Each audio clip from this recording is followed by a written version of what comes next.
Thank gaming, it's Monday. So to go over a couple things real quick, we are still waiting on Macmillan to get here. Hopefully he should be here soon. It's Monday.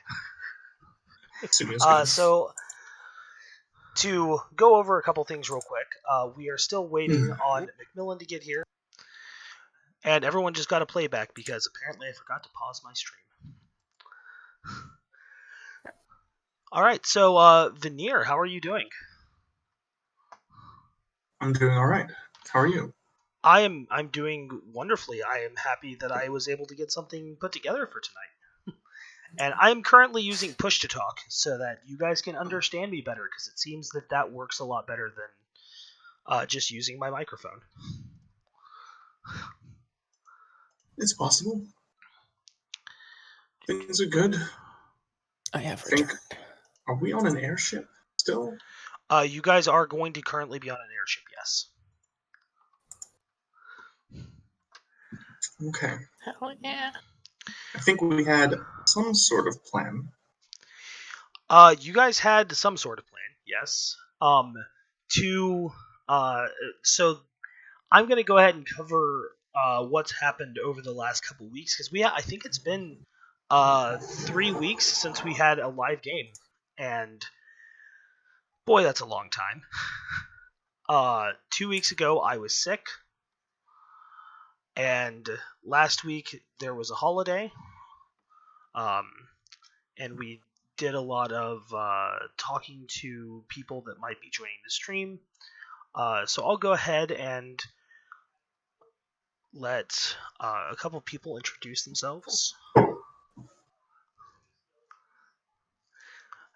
So let's go ahead and start with Colt's player. Hello. I'm going to be playing Colt Levon. She is a shifter barbarian.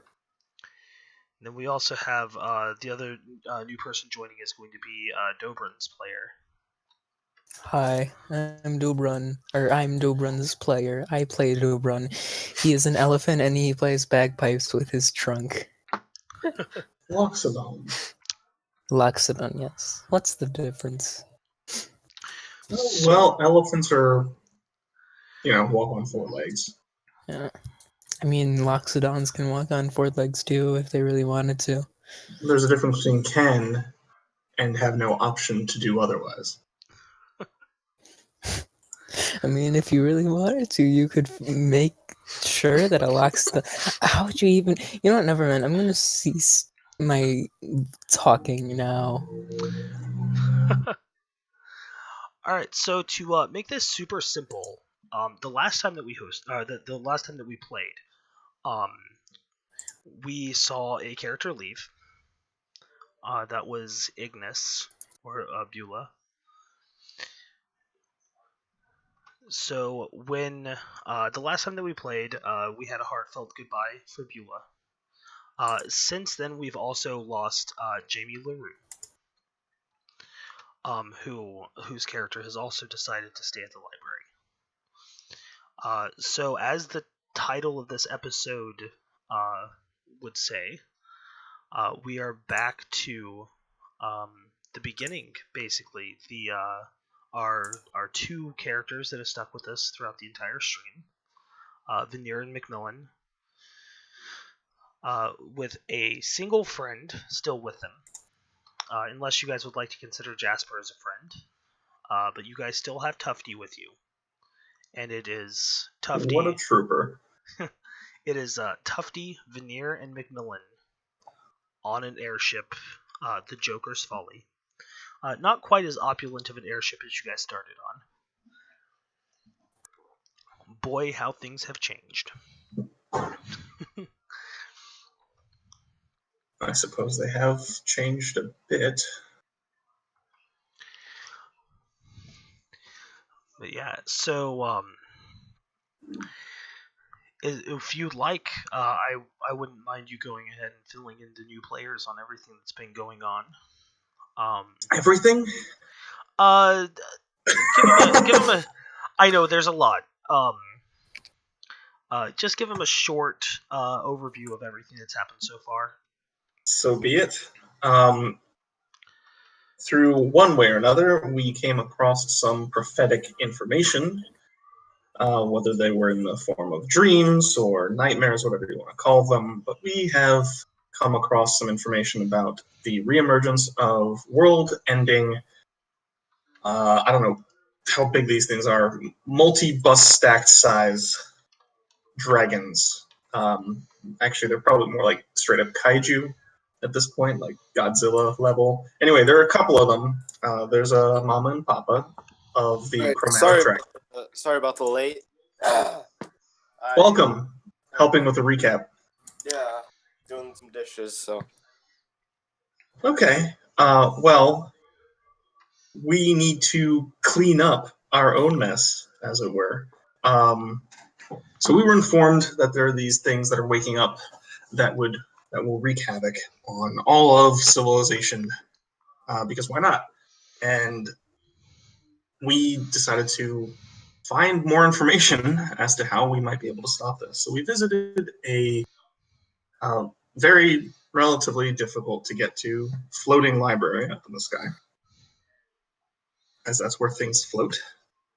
And there found information that may be of use. Supposedly, there are weapons that we can collect. Whether or not we can use them properly, who's to say? But there are weapons from an ancient civilization, ancient country called Xanadu. No one knows where Xanadu is anymore. For some reason, it might be extraplanar somehow. We did a little bit of research on that end and discovered that it is somewhere in the far western, northwestern ocean, or it should be, according to some calculations based on some old mathematical formulas and an old gate teleporting thing through the Feywild. But yeah, right now we're on the search for maybe that continent, maybe some of these special artifacts that might help bring down these creatures. We had already fought a dragon a few times, and some random fool came out of nowhere and killed it. Not upset by that. It's fine. That was our kill. I'm so mad. All right, so Did I not? I feel like there's a lot to cover. I tried to give the biggest overview possible. yeah, no, here. that was pretty good. I would say that you hit a lot of the major points. So if you guys don't mind, I'll go ahead and jump us right into game. Starting with Veneer and Macmillan. Vanille, what did you do? So, what do you mean? So you guys are currently on the Joker's Folly. You've been back out over the open water for a couple days, helping do things on the ship, and you guys are finally getting to a point where there's just a little bit of downtime on the ship, as he's giving you free passage due to some of the previous arrangements that you guys have made. So as you guys are flying over the Great Ocean Ferris still currently, you see that Tufty finally kind of comes forward. He goes, "You guys have really bad luck with people, don't you?" We got stuck with you. I'm the only one that you're stuck with for now. I know, I'm kidding. Wait. Well, I'm glad that you're still around, Tufty. Someone has to tell the story. Yeah. If I may interject. Oh, wrong voice. Jeez. Yeah, come on, Macmillan. Yeah, Do you have a cold? Yes, I do. Tufty, why do you stick around? Well, because eventually there's going to be a great story out of this. You guys have already slain a dragon, so... See him just kind of shrug. Well, if nothing, I'm glad to have at least you. So, even if we, find more people to help, do you really think that we can do this, guys? Like, defeat world-ending catastrophe, winged, toothed, clawed, fire-breathing things? Honestly, no, it's preposterous. No, Absolutely that is ridiculous. Okay, But- so... There might be others who can, perhaps entire armies, that if we can convince them to do the fighting thing for us, we can watch from afar as they fell these dragons and we come to no harm. All we have to do is get the last hit and we're the heroes, right? Heroically come to no harm. Well, I mean, I guess we could... Your guys' legend could just be helping in some way. Why'd you have to say it that way? I'm sorry. I mean, people get recognized for great deeds all the time, and not all of them are killing dragons. Okay, there's one thing. Killing dragons? Sure. These aren't Yeah, just I know. They're... dragons, though. Come on. Yeah, I can't fathom the depth of what we're facing. This is insane.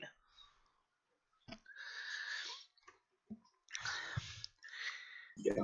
They were described as venerable, which is Venerable. Hey, it's insane. That means they're crazy old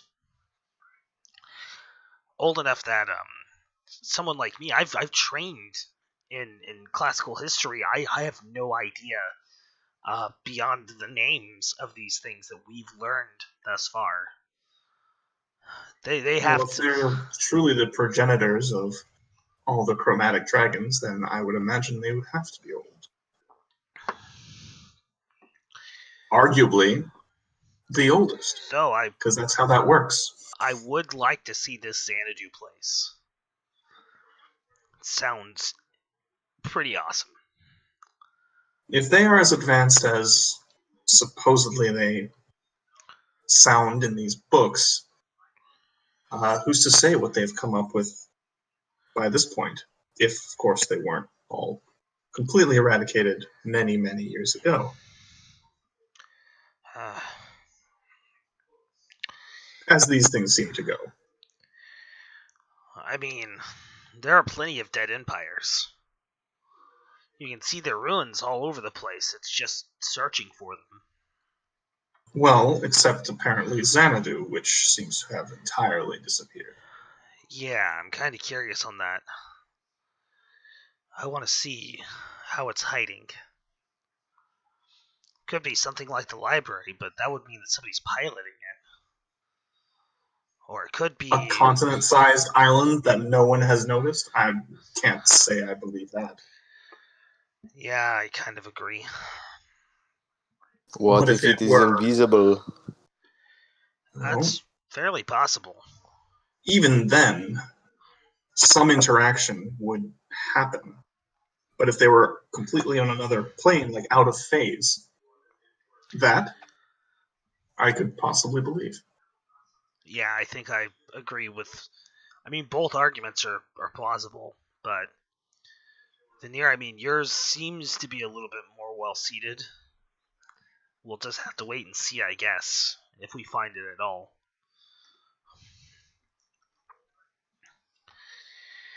You guys want something to drink? I can go grab us some drinks.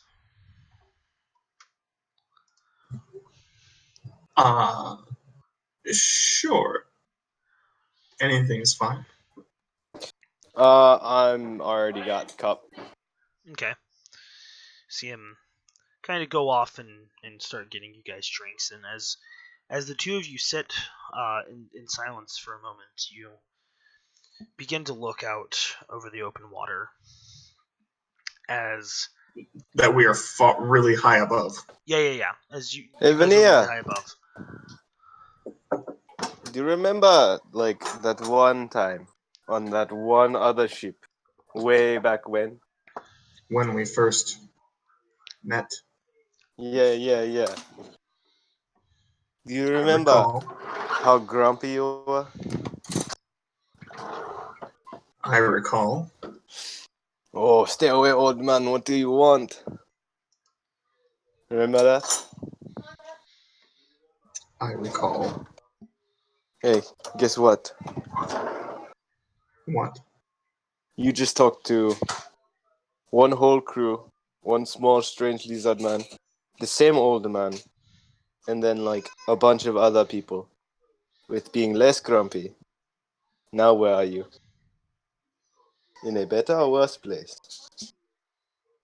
In a place of more or less imminent doom if these dragons are awakened and kill us all. Why? How are you? I'm fantastic, as always. Of course you are. Plenty of wind up here for you.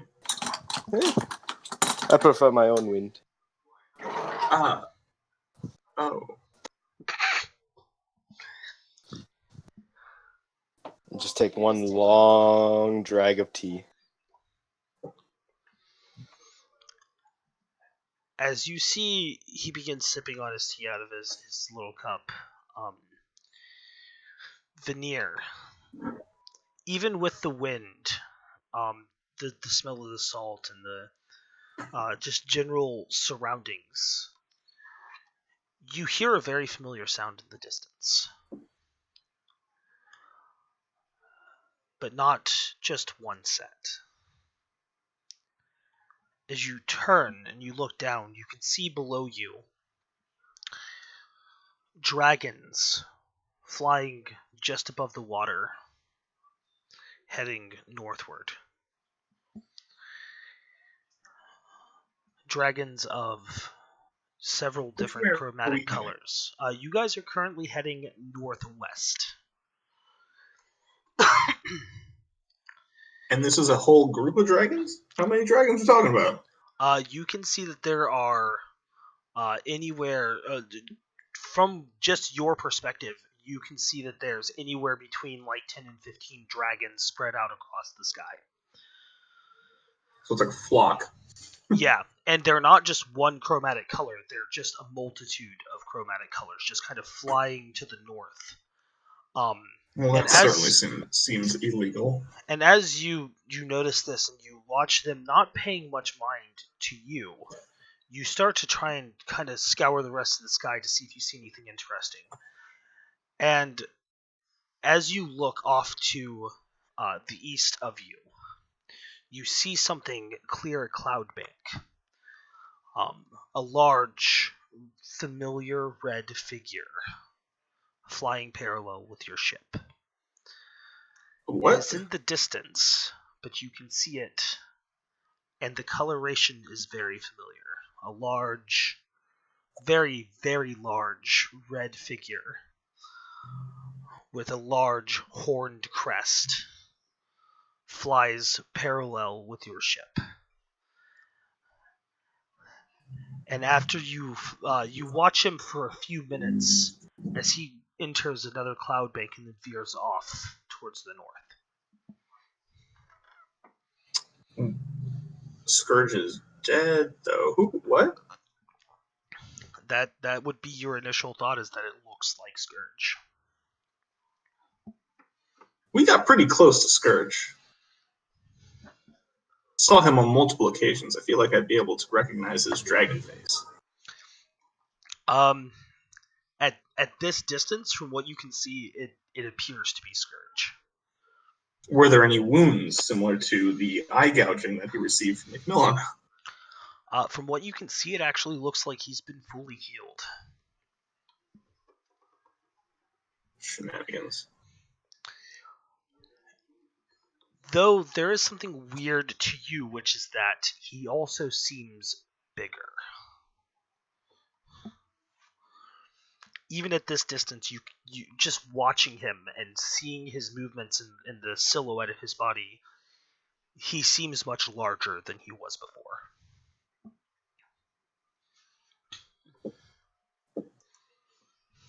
Okay, and he's not engaging with us or shit talking. No, he is a little ways out, probably 400 or 500 feet. But with the with the daylight, you can clearly make out several features on him. And as after, like I said, about 3 minutes or so of you guys flying, you see that he veers off to the north instead of That staying doesn't sound parallel. like Scourge. He would be attacking us. Alright. I don't know what this is. Some shenanigans. But yeah, Macmillan, you also would start noticing some of these things as well.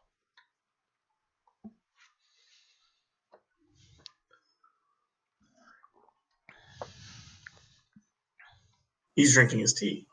He is drinking his tea. I just keep going for the tea. I'm just gonna watch. Okay. Okay, so they're all flying north towards what is north of where we are now. What is north of you guys currently, as you are heading northwest over to Ilbar, is Kadesh. And then north of that would be other continents. You know that there's a strait between Kadesh and Mons, and that there's Boldor and Abarath off to the northeast of that. Okay, is there any way to...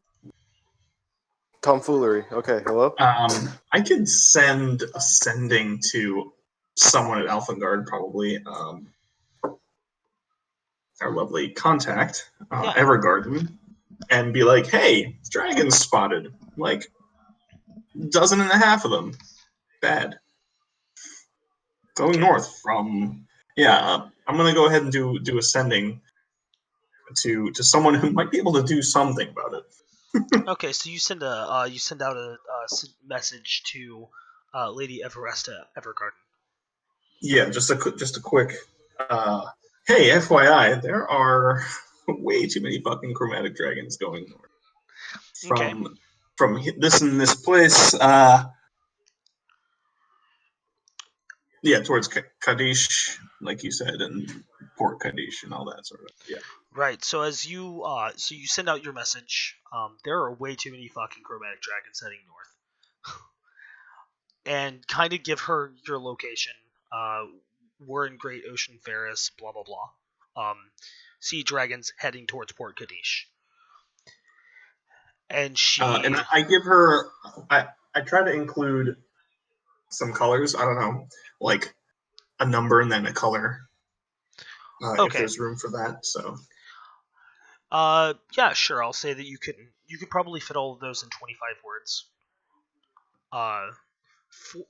For the most part, you would just say, you give a very short description of what's going on, and then this many of this, this many of this, this many of this. Just blue, this many, red, this many, which is fair.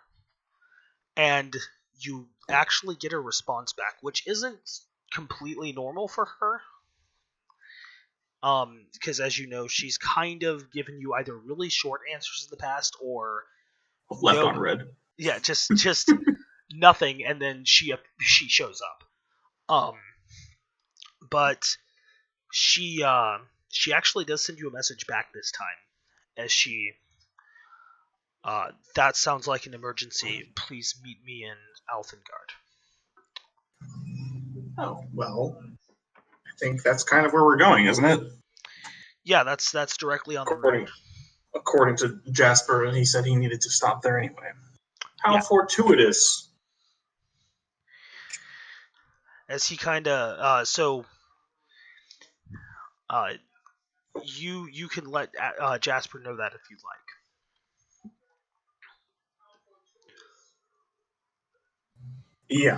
Yeah. I would do that. Veneer would do that. Okay, you see him. How soon do we have to be in Alphengard? Because, You can change the pace of the ship. I mean, I can change the course. We might run a little low on food, but shouldn't be. Where were you planning to stop originally? Well, I was planning on stopping in Ilbar, but I mean, I could change our heading and head more Right. westerly. That would. As nice as it would be to see Ilbar again, this might take precedence. Very well. There should be a small town that I can stop in on the way. To get a few rations and maybe pick up a new crew member if we need it, and we can go from there. I'm certain Lady Evergarden and the Alphan Guardians would understand those of us who do not have access to instant portals across the continents. Yes, I'm sure they would. As about this time, you actually get a sending from Lady Evergarden. As she, another. Okay. are you on an airship, and what is its name? If you are, I will give you passage. I am. We are. The Joker's Folly.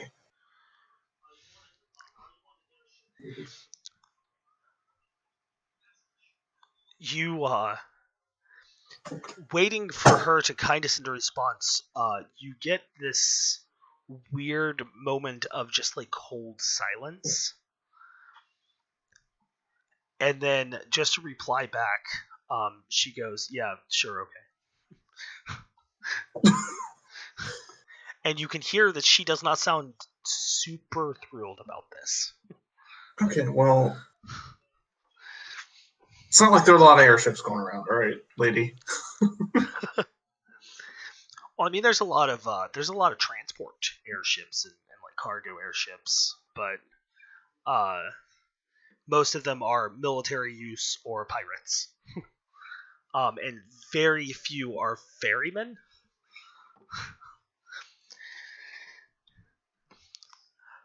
But yeah, so you get the wording out to Everest to Evergarden, and time slowly passes again as the midday sun slowly wanes into the evening. Hey, Tufty, Yeah. look at how convenient everything is. It is almost like the plot follows us. Yeah, it's almost like we have the right people to talk to or something. Isn't that weird? Well, if there is a god up there somewhere, I'm sure he is a strange person. You're probably right. I'm Which sure one? that he's eccentric. She's eccentric. They're eccentric. Which one? Them's Sorry. eccentric. All of them at the same time. Hear that, Lucy? Your pocket becomes a little bit warm, All right. and Lucy blush. Tufty goes to say something else, but is cut off mid-word. As you can hear what sounds like screaming below deck. Below deck. As all you can hear is what sounds to be a woman screaming, and then you can hear men also screaming. As after a little while, after a moment, you see Johan, the I start deckhand, screaming. walk onto deck, and then Macmillan starts screaming. You see he starts setting down several weapons on the deck of the ship. A great axe, 2 hand axes, and a javelin. As I throw down the quarterstaff. as 2 other individuals, 2 other crew members, come up with a woman, hands behind her back, just under 5 feet tall, with kind of caramel colored tan skin, very wild, dark brown hair. As you hear one of them, "Oi, Captain, I don't know how long she's been here, but we got a stowaway." Hey, I was sleeping. No, put me back. Nah, it's not that easy. As the guy kind of looks I up. say we kill her. Is there Yo, fuck you, a problem? buddy. Yeah, I'm kidding. Who are you? What are you doing? You are interesting already. I'm sleepy. That's what I am. Hello, Listen, Sleepy. You inside if- screaming. I like you. I like it. Why? li- You see a half elven man step in front of you, Colt.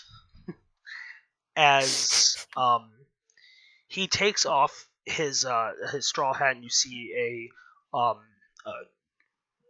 a very vibrantly colored mohawk that seems to be kept well shaven on the sides. As he takes his hat Oh, off, yeah. and what do I have the pleasure of you being on my ship? No pleasure here, buddy. Listen, if it's such a problem that I, caught a ride, I'm sure we can make some sort of deal. I just needed a quick little ride, and you guys were the ones leaving first. Well, you certainly can't get off here. Uh, Veneer Well, gestures out. Who towards- says they cannot get Well, off I mean, here? she can definitely get off here if we allowed her to. But Veneer, do you have any use of more people? Use of more people. The way you make it sound. I'm not a slave driver. Yeah, buddy. I just gotta say, I know like my hands are tied behind my back, but like you keep saying stuff about that and pleasure, you're gonna get a fist to the face, bud. Where were you headed? This person incites violence and screaming. I already like them. Away as far as I can get. You've succeeded. Sweet. What is your next plan? I hope it involves screaming. Well, screaming of certain parties would be nice, but honestly, just get far away, and then find some work, I guess. Some work. How Well, would you like to work? Did you say what or where? How would you like to work? Oh, I fight real good. Congratulations, you found work. Oh, sweet. presumably for money. And I flick my staff over to them with my foot. My hands are still tied. No, I'm still doing it. She doesn't bat an eye when it So- hits her. You see Okay. Johan just kind of look around as you see Jasper shrugs and If she wants work, What? she can put in some time on the ship, and then perhaps if you have no need of her in your crew, I can Yeah. always use someone else to, keep me from dying. I don't know shit about ships. All I know is fighting. Well, we're on one of the flying kind. I realized. that's okay. I'm sure that once everything is said and done, because first off, we very much like having people with big weapons here as well. Yeah, speaking of which, can I have my sword back? Wait, these are all yours. Wait, I mean axe. Johan Yeah. kind of looks up and he goes, "Yeah, she was sleeping down in the cargo hold, so I took the items away and." Got a collection. I see. Well, if they come in handy for you, then who am I to take away your weapons? Don't use them on us, if you don't mind. I mean, as long as we stop talking about the pleasure and stuff in like context of me, sure. What are you talking about? It's just a turn of phrase. You're taking this far too seriously. It's like, how can I be of assistance? Never mind. I think she's still groggy from her sleep. Perhaps some food? Or she's uneducated. One of the two. Hey, I watch it. wouldn't necessarily jump to uneducated immediately. She literally just said she doesn't know shit about shit except fighting. That doesn't mean I'm uneducated in the ways that matter. I can count.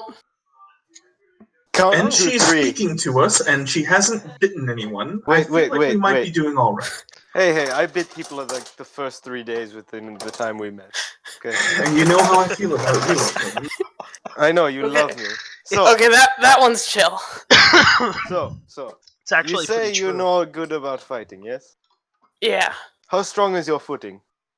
Pretty Like if strong. someone I were to think. try to push you over, how easily would you get pushed over? Not very easily. Okay. Are you willing to test this? Can I have my hands free first? Yeah. If I tried to push you over, do you think I could push you over? Yeah, I see Johan just kind of releases the ties and steps back. Thanks. I Down don't on a think barrel, arms crossed. I don't think you could. No. Okay. That's I not just the want thing to to see do. if you are up to what you think you are up to, what you think you are up. How tall is Macmillan? 2'6". Wow, And so he's a much. She's tiny actually little- taller than. Yeah, and I'm just like a tiny little wimpy noodle. Hell yeah. All right. So he says. Don't hurt yourself, bud. Go for it. Okay. And I cast. Actually, no. I'm going to spend. Oh, jeez, how many is Oh, this? fuck, dude, he's gonna spend key points on it. 5 key points. And I'm going to do Fist of the Unbroken Air. So you have to make a strength save. Okay. Bomb. Nice. Brilliant. Well, that's a. Let me just double check. Fuck me, math. I forgot to have a calculator up. Hold on a second. This is Colt, in fact, doing the math. Alright, that's a 26. 26. Hey, you succeeded. That's pretty good. It's an 18 Doesn't bat on an the eye. die. It is. Yep. So you don't take any damage. Yeah, so you don't take any damage. You're good. You just feel And you're- very, very, very strong wind. And you're also not pushed backwards like 5 or 10 feet or whatever it is. Yeah, Oh, hey, I would have done. that was pretty good. I would have done 7d10 worth of bludgeoning damage. Jesus. Right. Of course you would, Macmillan. Yeah, All right, so I like That was pretty good, buddy. you see Jasper walk over to Colt as he sets a broom in front of you, sets a broom head down with the handle facing up in front of you, holding it. You see, here you go. Oh, As there's a mop bucket right over there as well. fine. I'm in a good mood. she'll take it and go grab the mop bucket. Wait, no, I need my axe first. Can I have those, please? Yeah, you can pick up your stuff. All right, she'll gather up her stuff and start to walk to the mop bucket, then stop. Hey, so I didn't look at anything. So who the fuck are you guys? We are adventurers, it seems. That can mean a lot of things. Like, what's this ship? Who are you? Who are you? And who are you? The ship is the Joker's Folly. The captain is Jasper over there, the man with the mohawk. I am Veneer, and this is Macmillan. Ha! I told you I could get you to say it. And You are an adventurer. I'm Tufty. It's easier sometimes to acquiesce than it is to hate. Ha! I am like I am their scribe. I follow them around and talk about the good things they've done. You write shit down? By the way, I left Yeah. the call struggling to get the phone out of my pocket so I could do that. We have a bit of a task on our hands, but we could use some muscle, and you seem to have that in overabundance. Yeah, I guess you could say that. Some people would say I'm pretty strong. I would say I'm pretty damn strong, yeah. Perfect. I hope you're not underselling yourself. We'll see. Hmm. I'm Colt. Just Colt. Well, Colt, nice to meet you, I think. We shall see. Are you hungry? I mean, I wouldn't say no to some food. I may have nicked a tiny bit down below. All That right, would well, make sense on why we are picking up rations so regularly. I don't know what you're talking about. no, of course you wouldn't. It's fine. It's fine. I am not upset personally. My men may be a little upset, but They can take it up with me.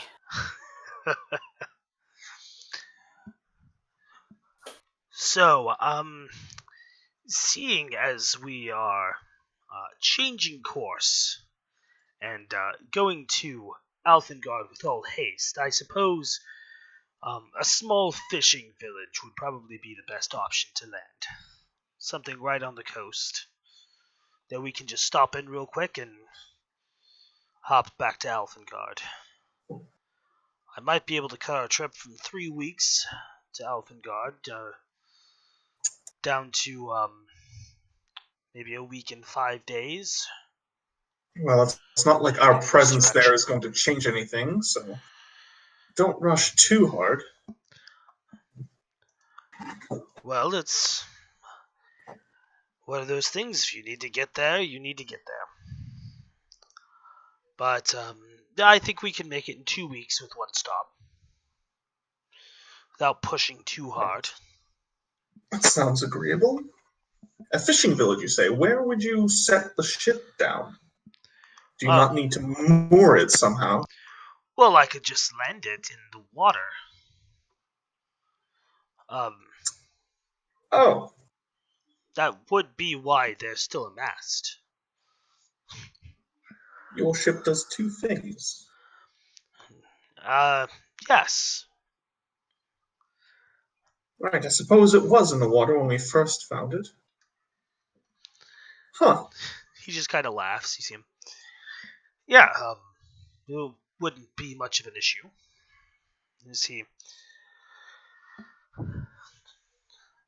As you see him just kind of laugh, he goes back to the helm. So we're going to have a lot of fish for dinner then? Once we stop, yes, probably. Well, I hope you guys like fish. Alright, so, if I could, for the 2 weeks in travel, Veneer, please Yes. roll me a d12. I'll start with you. A D12. Okay. 5. 5. Alright, I'm going to ask the other two of you to do the same thing, and I will roll the last one myself. Alright. 2. Okay. 9. Alright. And dice.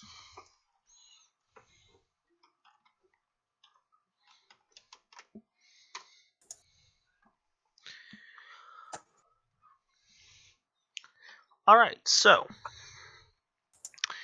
for the first part of this 2-week journey, you guys, for the most part, have no major incidents as you're flying. But there is a point about 12 days in,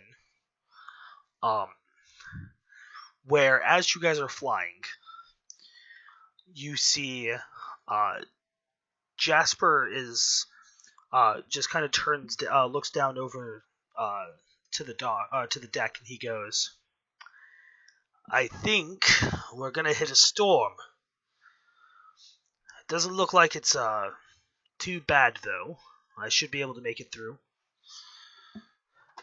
As you see he hits and starts flying through the storm. And as the storm is raging, as you guys are kind of sitting below deck, or those of you that just want to sit on deck and be in the rain is also perfectly fine. But for any of you guys on deck, you will see that as you're watching the clouds and then watching the water below, as you're watching the lightning strikes, you actually realize that this storm is not natural. As you can see, standing, kind of almost standing on top of the water, you can see 3 storm giants hurling lightning bolts into the sky. As you finally kind of make out that what they're hurling these lightning bolts at are a set of 4 cloud giants who are the ones that created the storm. Luckily, you go unnoticed. Fuck all that. As you guys just kind of fly on by, but you can see that there is a battle raging in this part of the sea. Yes, this is terrible. As you guys continue to fly along, you end up on the final day. You see that you're starting to kind of fly parallel with land, off to the hold on, right side, starboard side. Somebody's gonna correct me on that. But yeah, you guys see that there is land off to the side, to the right side of the ship. And eventually he just starts slowing down as he's slowly starting to skim the water. And then you can feel the kind of touchdown continue forward momentum as you fully engage the water. You can see that the semi rings that go above the ship that allow for the magic, they disconnect at the top and kind of just roll forward and become like an outer guard to the rail of the front rail of the ship. Mm-hmm. As he, only a couple more hours, and I think it's easier to come in this way. As by probably about 3 p.m., you guys pull out, and start dropping anchor and pulling out your small rowboats. As the party and 3 other people, Johan, the captain of the ship, Jasper, and 1 other deckhand, all climb aboard a small rowboat and start rowing into shore. And what you can see as you're coming in is a small, modest dock with fishing boats. And you notice that a lot of the people here are rather short. You are in a small fishing village on the southern peninsula of Footground. As you guys pull completely into the dock, you can see that there are a few small wooden buildings.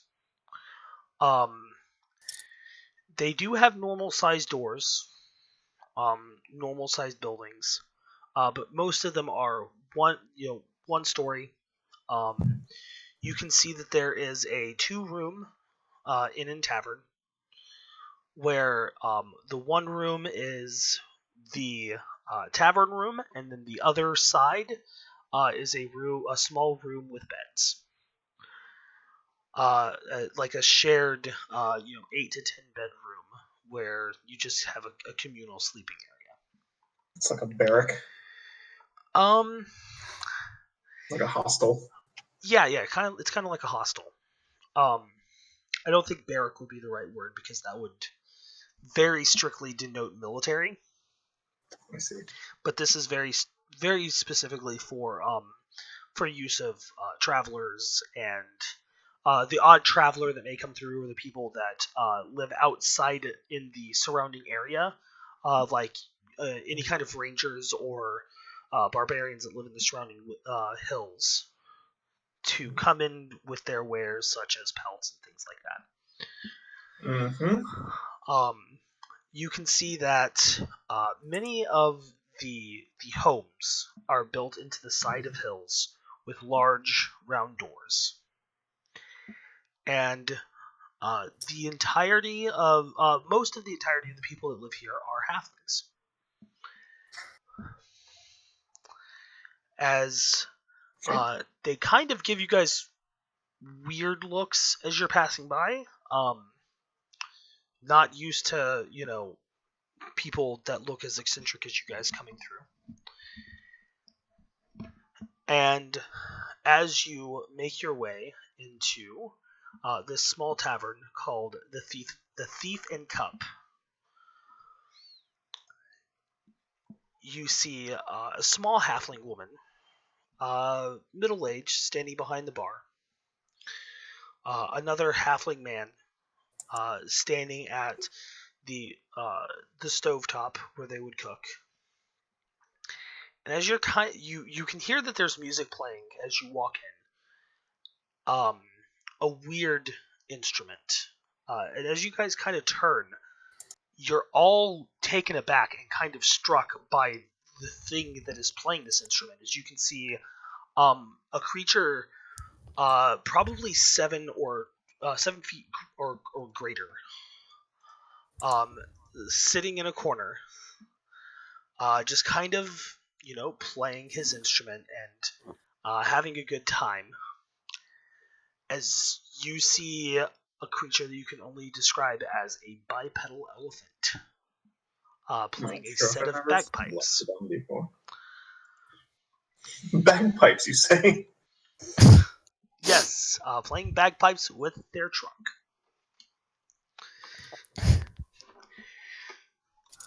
Jasper kind of looks to you guys and goes, I've seen many things. That is weird. I would have to agree with you, Jasper. As you see, well, if you guys want some food, I am more than happy to pay. Because I want to see what kind of ale they have here. Mm-hmm. As he just kind of walks up to the bar. So, Dobrin. Uh-huh. As you are sitting in the tavern that you currently call your home, you are on break. Your adopted parents, Mila and Ivan, are doing their normal jobs as she's wiping down the bar, waiting for people to come in. And he is cooking a good old-fashioned home-style stew. You find yourself sitting in the corner playing your bagpipes, as you normally would at this time of day. As 6 odd-looking individuals walk into your tavern. You can see that one of them is a very well-dressed human. One of them appears to be maybe human, with kind of raggedy, but still high-end, long flowing blue duster, a straw hat, and a very well kept shaven face. The same female that was described to you earlier, which is with kind of like a caramel tan skin, dark, wild brown hair.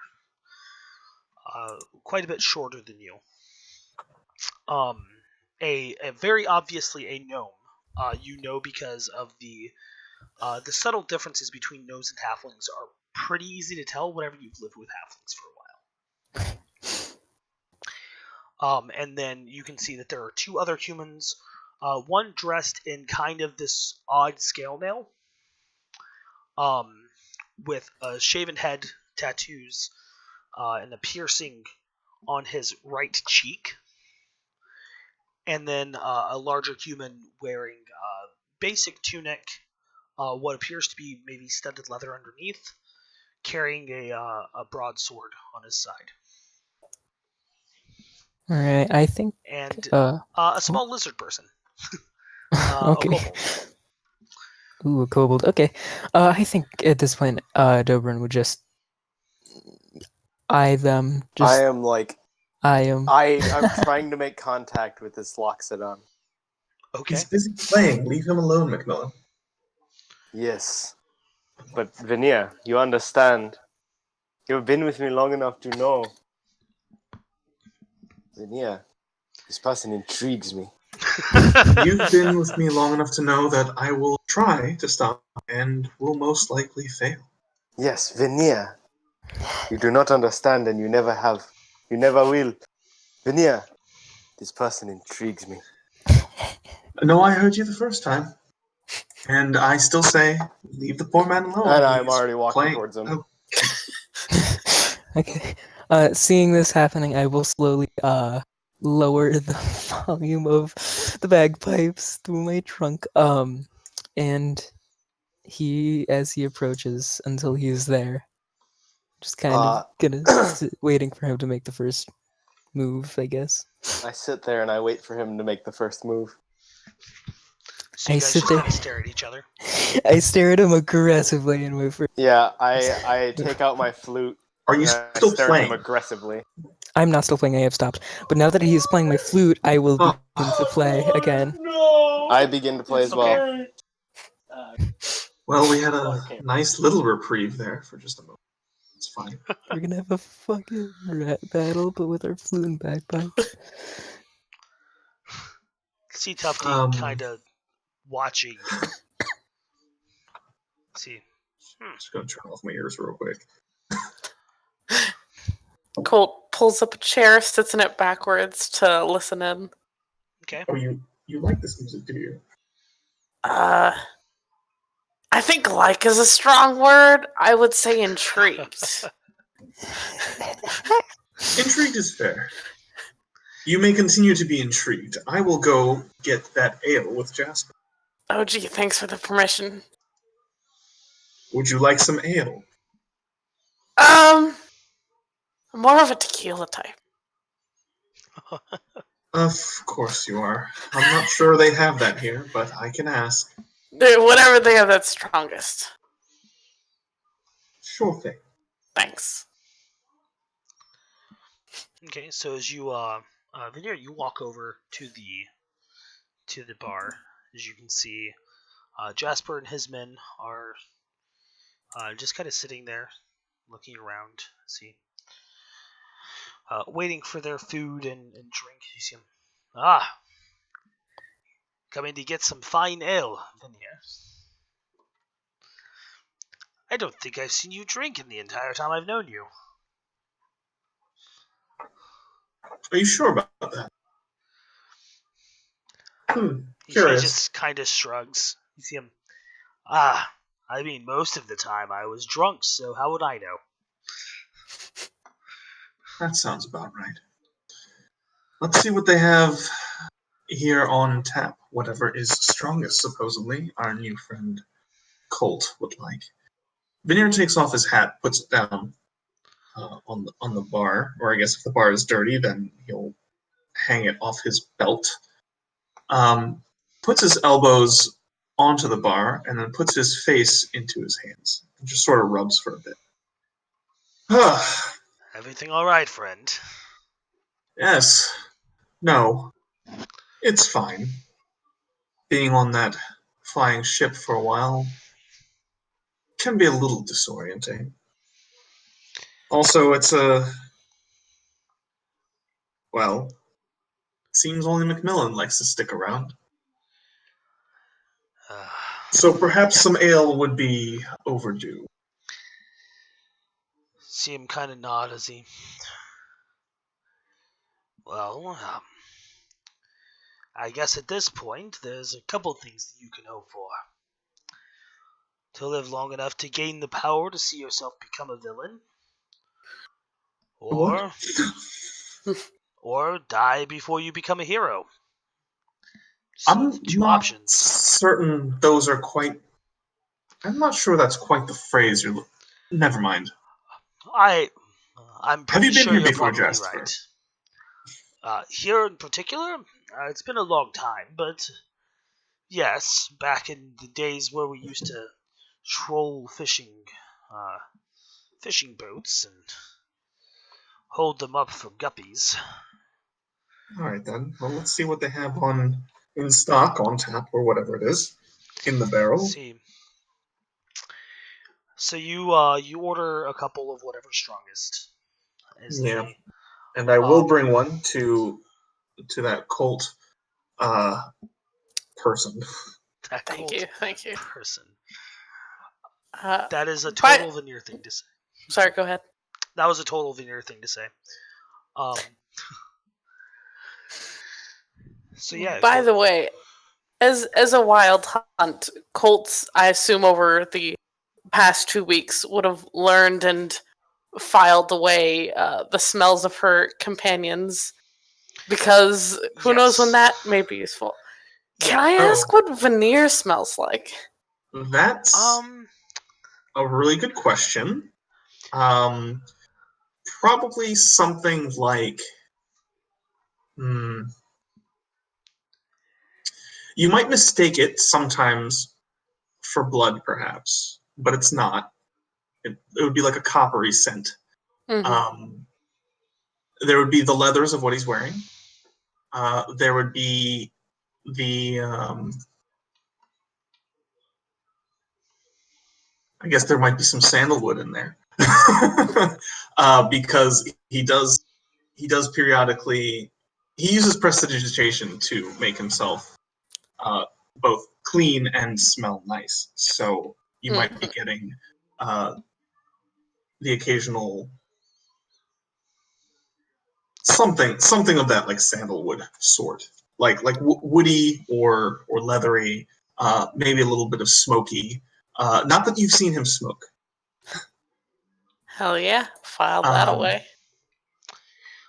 And under all of that is like a slight, like copper scent, metallic, perhaps. Yeah, and Macmillan smells like earth. Dirt and wind. Okay, I do just want to say, veneer actually, and this is canon, smells like pine sol.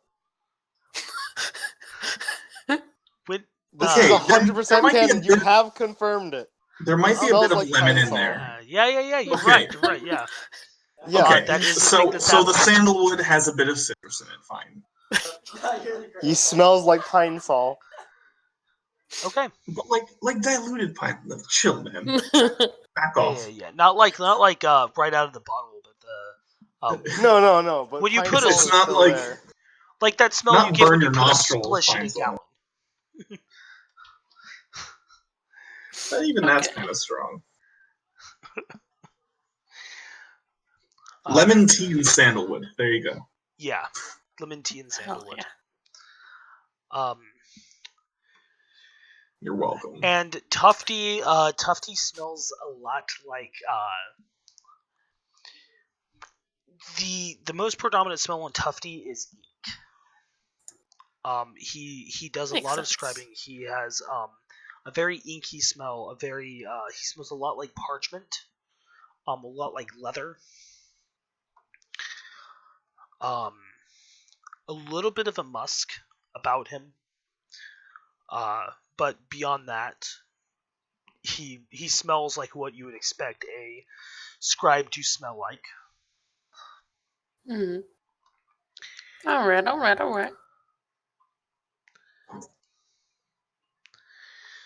All right, so, but yeah, Veneer, you see that they start to get you guys some food prepared. They set down. You can see some kind of hearty fish stew with a little bit of a little bit of salmon, a little bit of tilapia in it. Lovely. Some strong vegetables, good earthy vegetables like Strong. potatoes, carrots, um, things of that sort. Sorry, I lost my train of thought. Ah, that's all right. So, but yeah, you guys each get your ale, and if you'd like, you can each get food. You Sure, see, I will eat. you see after a moment, um, Jasper quickly finishes his food, stands as I'll return. Let's see. Heads out, probably going to the general store to get whatever he can get for the ship.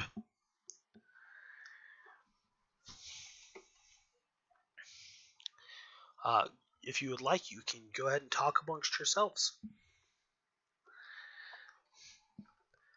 Why, hello, glass of ale. You look lovely tonight. Behold your crisp amber color. The foamy head on top. A light touch of hops. Behold, Vania! for your alcohol. What? Vania, Yes, I have a Macmillan. question for you. And I may or may not have an answer. He's completely ignoring it. Vania! I need to ask you a question. Come here. Anytime. Oh, Come here. okay, fine. I'm still standing by the big old Oh, elephant. for fuck's sake. Are we stands, dons his hat, spins on his heel, and walks toward Macmillan and the really large elephant man. Yes. Vania. What? Yes? No?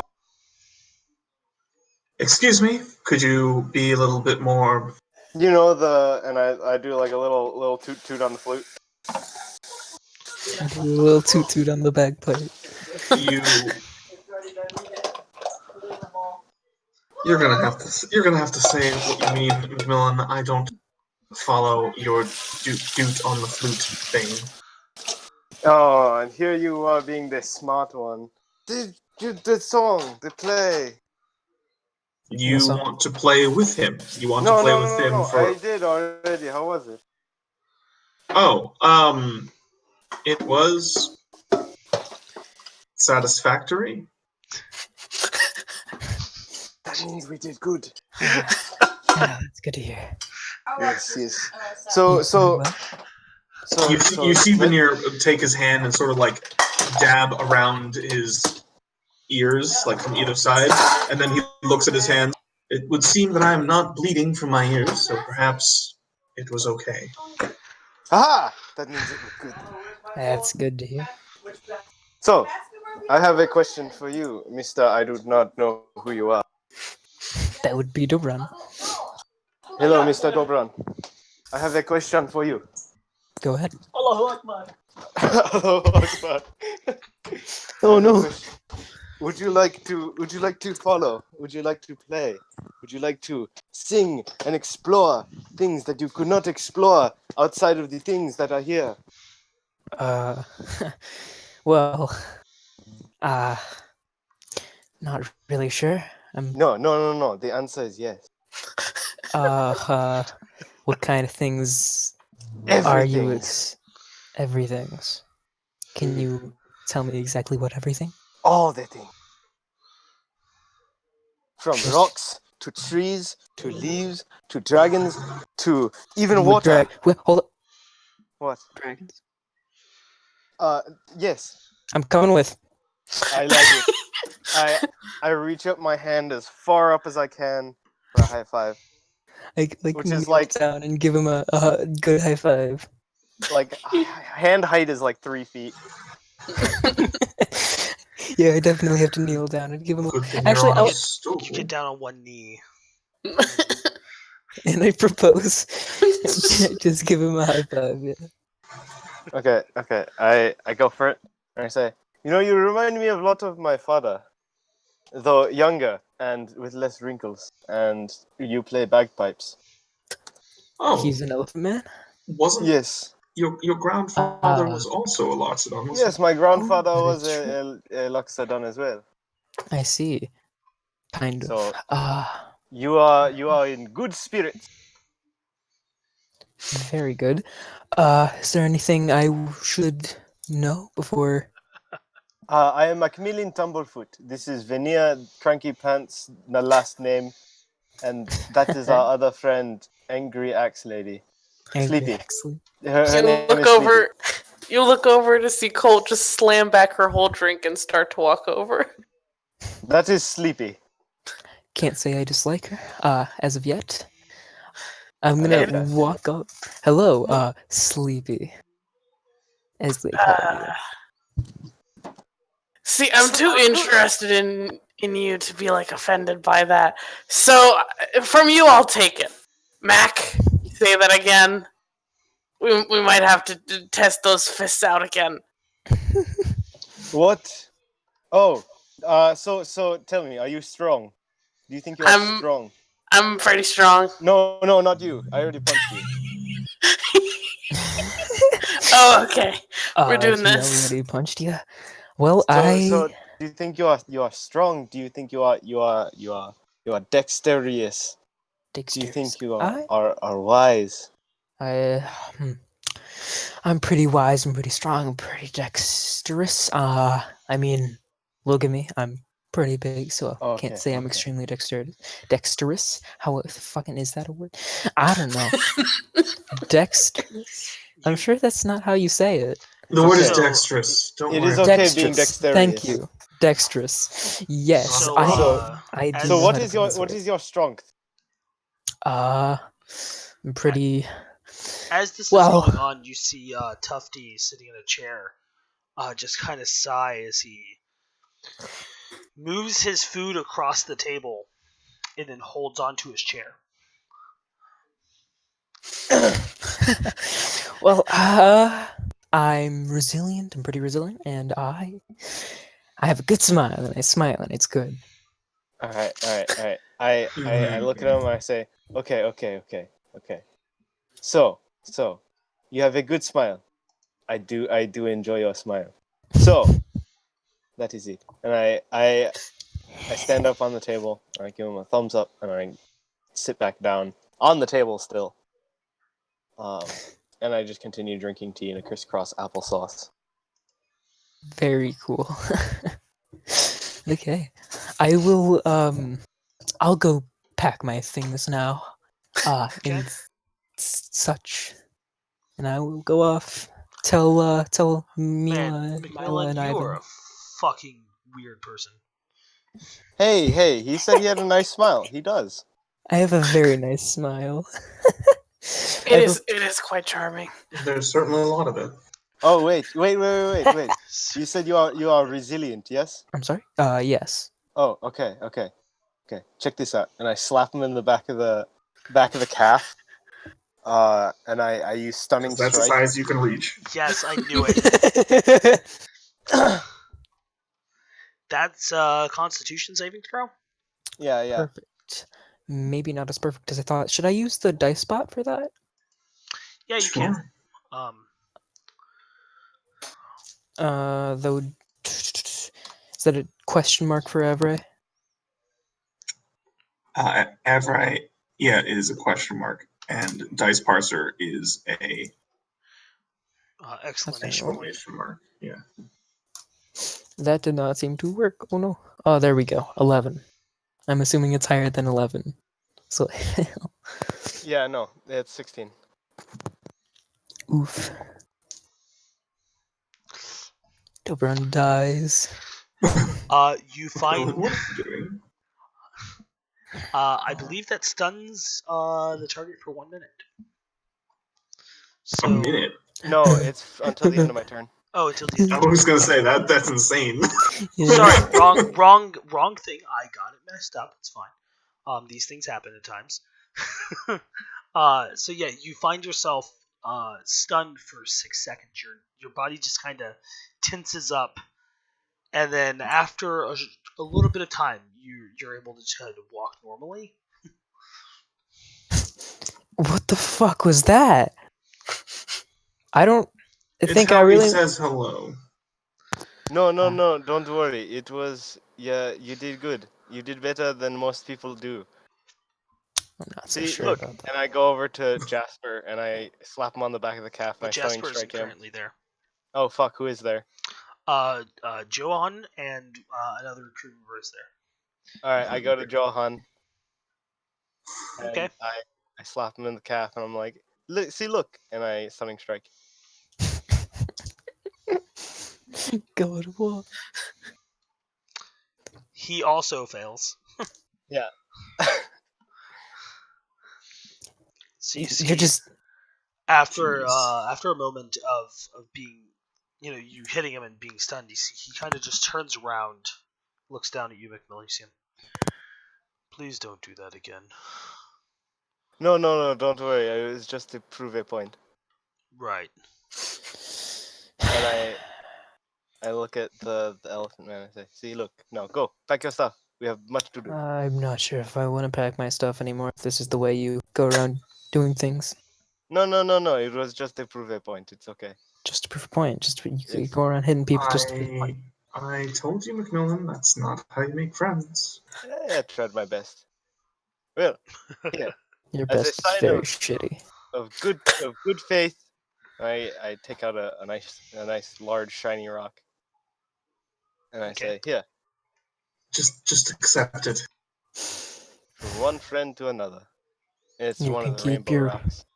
You can keep your rocks, and I'm gonna go to pack my things. Okay. I can confirm there are dragons. Exactly what I'm hoping for. There is good news, Macmillan. You still have the same number of rocks that you did before. Yay! That's curious. Wonder how that could have happened. How does math work? What the Can you send me a message, Macmillan, telling me how many rocks you currently have? I can tell you how many I need. Yeah. Send me a Wow. message. But yeah, so you guys Oh, I'm looking for rocks too. have that Good ones. have a little bit of a weird encounter to start out, but you see Jasper gets you guys some fish for the ship. We can stay here for the night, move out in the morning if you'd like, or we can hop back on board and get going. Which would you guys prefer? Well, it wouldn't hurt to stretch our legs a bit here. What do you all say? Well, I don't mind either way. I think I'm still on probation, so I don't think I'm a decision maker. I haven't even been here long enough to earn vacation yet. What are you talking about? Well, it is good that you didn't already try to run. Not that you know where we are. Oh, you think I know fucking where we care? are.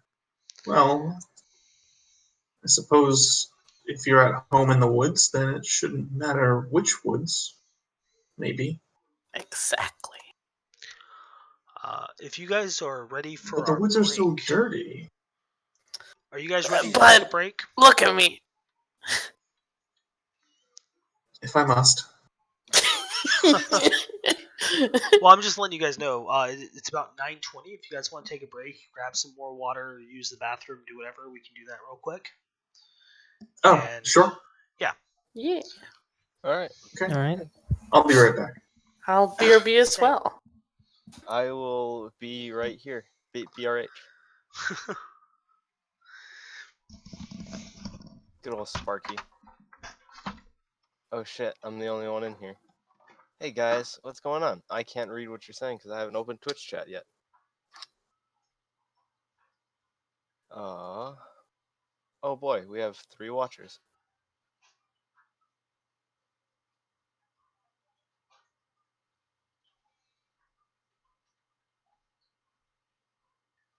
We have 4 oh wait, that's me. Hello, stream chat.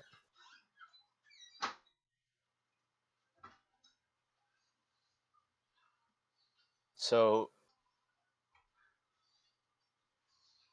what I'm thinking, right? We have Blue in here. We have Nick in here. I know that for sure.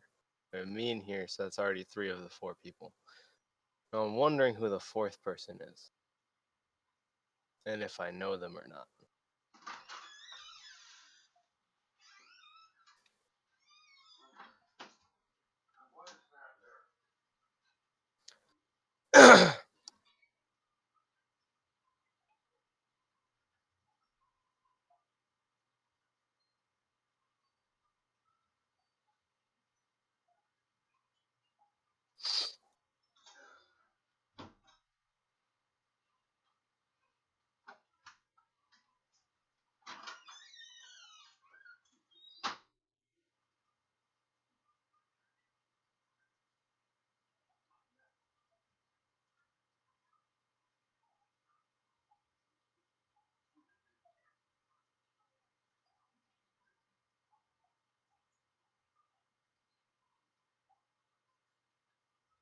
I'm back. Welcome back. We have 4 watchers, and 3 of which I know are watching. It's Blue, Nick, and me. I know for sure, but I don't know who the 4th person is. It could be Heather because she was asking where to watch it. Ooh, could be Heather.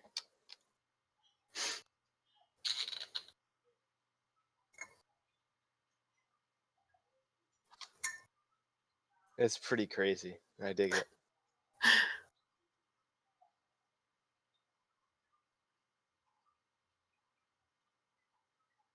So, how's it going? It's going good. That's I like good, man. Macmillan and Veneer. Thanks. I like me too. And I just met Dobrun, but I like him too. Yeah.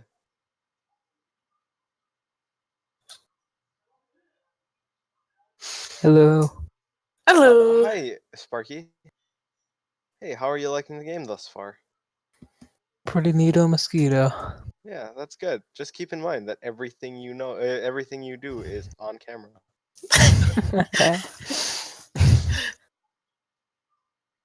No. I'm glad you're doing well. Very cool. Yeah, I'm glad you're enjoying.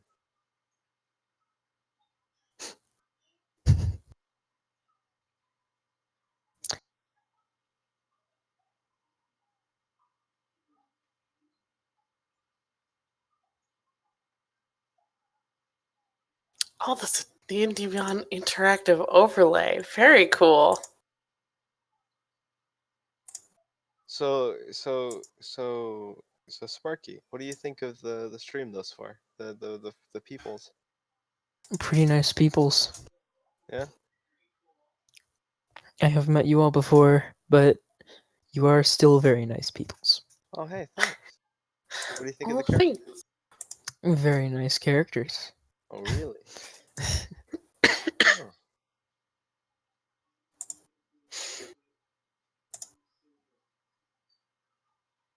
Oh. Oh, yes. I think you should try to make a hot dog. Dude, I'm so happy that veneer smells like pine sol. I tried so. And Blue was like, yes, and I was like, hell yeah. Veneer, Hello. or not veneer. Oh, hi. Yeah, Hello. we weren't talking about veneer. It was my plan Mhm. all along when I was making a wild hunt character. Who's veneer? That would be me. Hi, veneer. Yeah, Here- no. Here's a question. What would Dobrun smell like? Elephant. Descriptive. He works in a tavern all day, so Alcohol. alcohol. Yeah, alcohol and bad pipes. Boy, do I love Yeah, fucking words up. I'm sure that the bagpipes are so nice on Colt's like sensitive ears. Yeah, so when we're sneaking, we put that away, right? No. No. What are you talking about? Right. Just play it silently. Or play it so loud that they lose all. It's how we scare the dragons. Just blast They'll be it. like, oh shit, it's the bagpipes. They're coming for us. It's the bagpipe elephant. He's back. Not again. I can't do this again. That raises so many questions. It's The real truth is that Dobron is an accomplished dragon hunter. Fuck, how'd you know? Dobrin actually plays his instruments and dragons come out. Well, that would certainly be. More like dragons run away, dude. Fuck 'em. Fuck. Everyone runs away. I don't think it's, Everyone runs away. it's not a special Nobody's- magical effect. It's just terrible.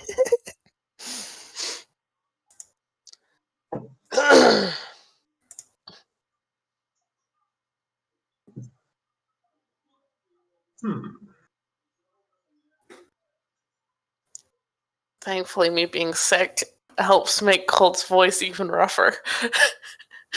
It just adds to the It's effect. cold. Commander, the clap of my ass cheeks. Colonel. Yeah. Trying to sneak her out, but the clap Our on but I'm dummy thick. My ass cheeks keeps learning the cards.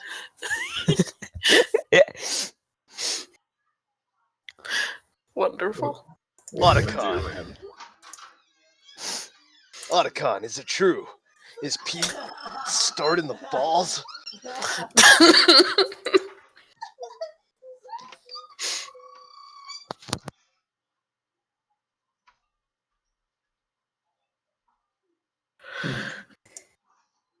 We're waiting for Nick. Yeah. Looks like it. You can't play without a dungeon master. That we can. Unless Say that. I'll play with I it. dungeon master. Hey guys, what's going on? Be Nice Thrice here. So, everybody, I want you to introduce your characters as we start. Hi guys, it's me, the DM, Sparky. We'll be. Make sure to tell me what your characters are, and have a backstory ready in shit. I don't know, DM noises. Hey guys, it's me, your DM Scorpio. I'm just here to say fuck all of that. Don't tell me anything about your characters. We're starting right now. Roll initiative. Yeah, so hi there, guys. I'm back. We were talking about being dungeon masters. That would be wild, kooky, crazy. Yeah, that would be wild. Stay in concept. Yeah, fucking DMs, man. Yeah. Everyone is admin. All right, so quick things to go over. I am already so that you guys are made aware of it. I do have I'm already planning campaign 2 while I'm working on this one. I'm already getting stuff written out for it, and I'll be sending you guys stuff on that later.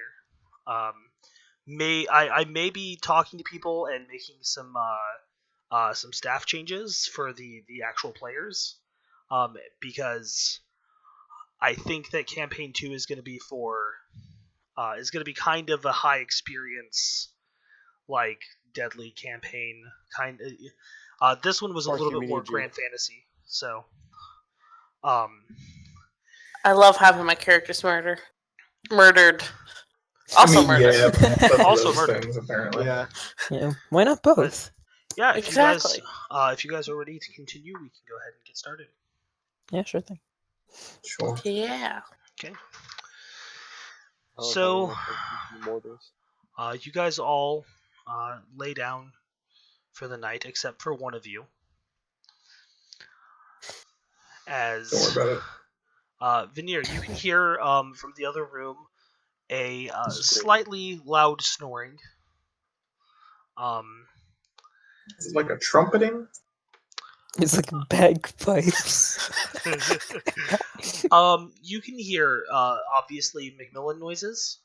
Really And noise. you were starting to kind of listen out for the noises of the rest of your party as well. And but you're sitting in the tavern room, the large open room. Mm-hmm. I brought a book.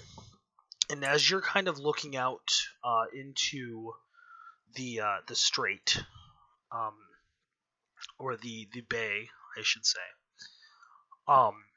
you can see that as the moonlight is filtering down into the water, another ship, larger than the ship that you came in on, pull into the bay. As you can see that, when they pull in, they very slowly are pulling into bay, come to a stop as they start pulling up their sails, and you can see what looks like movement on the ship. And then, thanks to the moonlight, you're able to make out a little bit of what's going on as you can see them slowly lowering rowboats into the water. Okay, heading to shore to where we are. Yes. So they came in under darkness. Were their lights extinguished on their boat? Their lights were extinguished on their boat. So you saw no torchlight at all. God damn it. Fine. At this Be point, that way. everyone else went to bed fairly early. Right now, it's probably between 3 and 4 a.m. It's time to wake Macmillan. He's better making noise than I am. I walk into the room, poke him hard in the rib. Macmillan.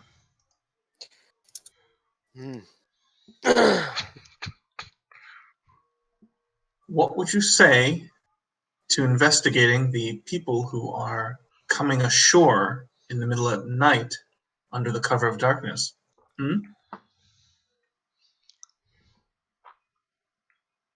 What? People are coming ashore on a boat. Lights extinguished. Come check it out with me, please. Oh, yeah. And if you must, make a lot of noise. Alright. Get up. Oh, I'm sorry. Did I ruin your beauty sleep? No. It just amazes me how much of a morning person you are. And I grab my stick, and I grab my dagger, and I put the dagger at the end of the stick. Okay. And I head off with Veneer. All right. I suppose I will use minor illusion to make a loud sound. I was just about to do the same thing. Oh, okay. I thought you were just going to run off, and so I was like, wait, maybe I made a mistake. No, since he said, "Oh, make a loud noise," Okay. I do the minor illusion, and then is there stone anywhere like that would not create problems of property damage? Outdoor? There are probably stones outside. All right. I would like to outside. Where's Jasper staying? Jasper is staying here with you guys. I would like to create a hollow lead and or iron ball. Okay. With elemental attunement. I just want to let it drop from 30 feet onto the ground so it makes a loud rolling type noise. And it rolls really Couldn't loud. you just make a gong sound with minor? Yeah, but the thing keeps rolling. Ah. Okay, anyway, no problem. Wake up, everyone. So, yeah, the rest of you guys hear some really loud noises as you kind of start to waken from your slumber. All right. Uh, Um. fuck's sake. What's going on now? Well, something's going on. Come on. She'll Sounds like it. pull him to his feet and tramp off to track her friends. Friends? Not friends yet. That was too strong. Wait, hold up. Let me get my bagpipes. He reaches down, grabs his bagpipes, and Okay. I would like to inform all of you that it seems there are, well, I don't want to be too premature on this, but probably invaders. Invader? Coming in the middle of the night, under cover of darkness, no torches. Yeah, from- that's invaders, or at from- least from the sea. smugglers. So, perhaps be ready. I sure will. I grab my bagpipes and start preparing to play. All right. Okay. All right. So as you guys grabbed your stuff, you begin to head out. You can see, um, as you guys are kind of watching Veneer, as you're watching from your perspective, you can see that they're slowly coming up on shore and pulling their boats up onto the shore. And you can see there's probably about 10 boats with 5 to 6 people apiece. Mm-hmm. Do they Okay. look like they're... Do they look like a bitch? Yeah, do they look like bitches? From what you guys can see, they mostly look human. Okay. Do they look like they're aggressive or anything? Are they skulking? Skulking is a good word. That would be a yes. So we all see them? Those of you who have dark vision see them well. Hell yeah. Pretty well. Ah, Just because shit, I don't think I know. there is full moonlight currently, so you guys are able to see them fairly well, but you can't make out any absolute distinguishing features. Oh, I do not have dark vision. That's a large oof. Are we wanting to attack, or do we want to follow and see what they're up to? I feel like we should probably determine what their purpose and motives are first, before we Okay. begin dropping bodies, as one might say. I'm going to have my drone, Okay. which I guess the others haven't actually seen yet because it's almost always invisible. I'm going to go ahead and send it in the direction, invisible, Okay. to go inspect, to keep an eye on things from above. All right. So as you send your drone out ahead of you, and you can see through the drone's eyes, you can see. It has 120-foot dark vision. Yeah. As it comes in, it gets a lot closer to them. You can see that the total of men is about 32 or 33,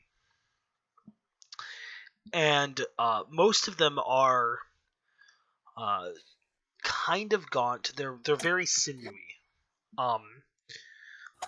As you can see, a man with a almost ridiculously large hat, with a large plumed rock feather sticking out of the brim, talking with another gentleman wearing full plate armor, standing on the shore. As it appears as if they're arguing, and as your drone kind of flies in a little bit closer, you hear the one wearing the full plate go, "This is not part of our deal." The other one just kind of looks at him and goes, "Ah, but we are short on food, and they have fish. There is another boat in the bay. Once we're done here, we may be able to sneak aboard their ship and take whatever they have as well." Can I start sneaking closer? Sure, go ahead and roll a stealth check. Can I as well? Yes, Sure. we're going to all sneak as a group. I don't know if that's a good idea. Fuck. Just Do I don't have any- accidentally play your bagpipes. It's gonna be hard. We're under Just cover No. of darkness. Bagpipes. Yeah, don't worry. I will. Actually, I forgot I had this. I'm going to. I'm not sure. Okay. I got a 21. As Don't did forget to- I. Don't forget to use guidance if you have it. I'm gonna cast greater invisibility on myself because Oh, I don't have normal very invisibility. nice. Oh, good idea. Yes. I see him do that, and I cast on myself, and who else would like it? They got 21s, so I think they're fair. Okay. That's fine then. I'll cast invisibility on myself. Okay. So 2 of you go invisible. 2 of you metaphorically go invisible. 2 of you are sneaking through the night. I'm gone. Do you still need stealth checks with invisibility? I do. They would still be able to hear like your footfalls. But it does give them like disadvantage on their attacks. So Well, attacks to attack the thing that they think might be there. yeah, right. If you're invisible, then they But would they get also- disadvantage on attacks. Invisibility is also completely obscured from vision Yes. as well. Okay. Yeah. I'll do the roll anyway. Not a great roll, so if they hear something, they might be like, "What was that?" Oh, it's just one of our 24 men probably walking. That's Yeah. fair, actually. That's a really fair point, actually. Unlike video games where there's like 30 guards and someone's like that. I'm like, I don't know, maybe it was one of you.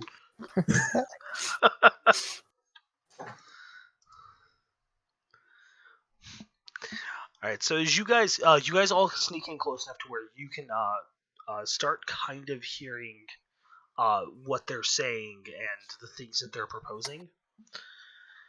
As you hear, the man in full plate goes, "If you're going to raid the city, if you're going to raid the village, make it quick.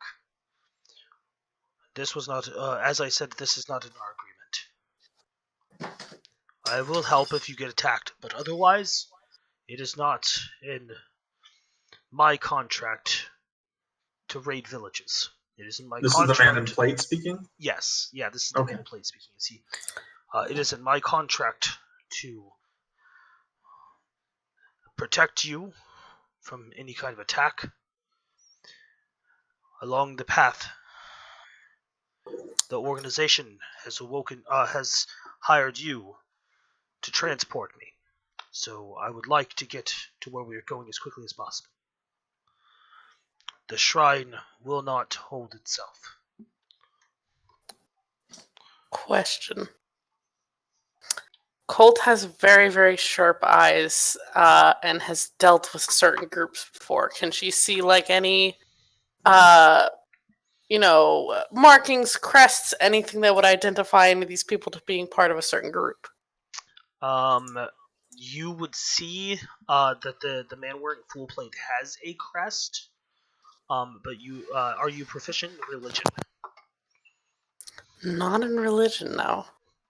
All right.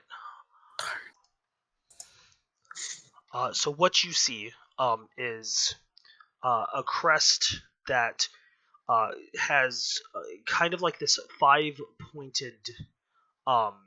It's like a pentagon that has 5 necks that come up into dragon heads. With different colored dragons on the emblem. Okay.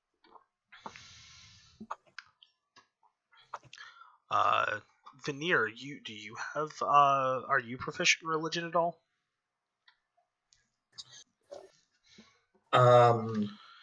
No. Okay, so I'm not. I don't know Tiamat. I don't know Tiamat. As a player, I know Tiamat. As a character, I do not.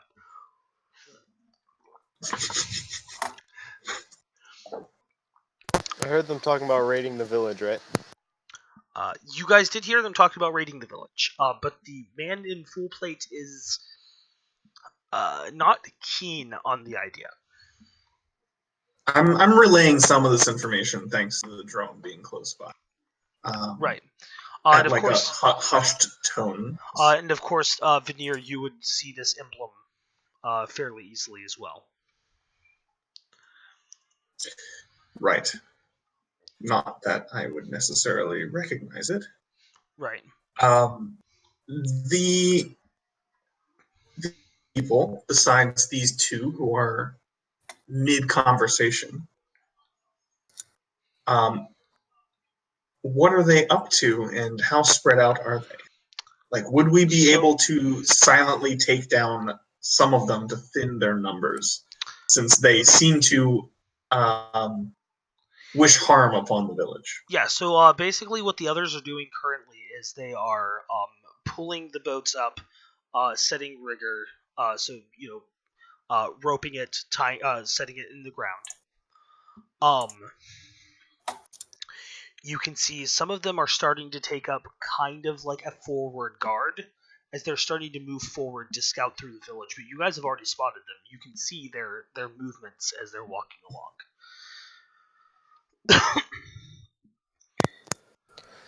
Shall we move to intercept? Who's the big boy that seemed in here besides the plated man? The other guy would be the other person that seems a little bit more important. Would be the guy wearing like the duster, the big hat. He looks like a very classic, like kind of dirty, ship captain. The image that you think of whenever you think of a fantasy ship captain with the big brimmed hat, the large plume, long flowing duster, somewhat nice clothes underneath with a slightly frilled shirt and a vest. Okay. Classic pirate. I would like to make him slip elemental attunement style.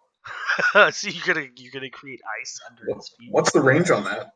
30 feet. 30 feet. Oh, you got to get close. I'm fine with that. All right. I'll be a little further back. Colt will stay with Mac. She knows he can punch hard, but he's still short. Okay. What would the that elemental attunement is a dexterity saving throw 16? Yeah. All right. So you guys watch as the captain of the ship is kind of moving back and forth and doing a lot of big movements, but with a little bit husher tones. He obviously is used to talking to lift his people, so you can see that he has a lot of wide-ranging movements. As he is kind of pacing back and forth while he's talking, you see he takes a step and then just kind of tumbles ass over feet, or feet over head,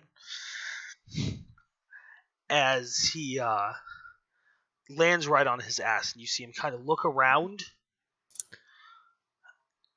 squinting into the darkness as the as soon as he lands on his ass, I'm closing the distance as fast as possible with 40 feet of walking speed with a knife to his throat. It seems we've begun. All right, so with that, first thing is I am going to have everyone roll initiative, but as you move in his range, what's your armor class, Macmillan? 22. 22. You see that as you move forward, the gentleman in armor, almost as if instinctually pulls his blade and kind of steps forward as you see the blade is a very large weapon, stopping you just before you get within that 5-foot range, putting the blade between you and the captain. As he, is this how this is going to go then? Very well.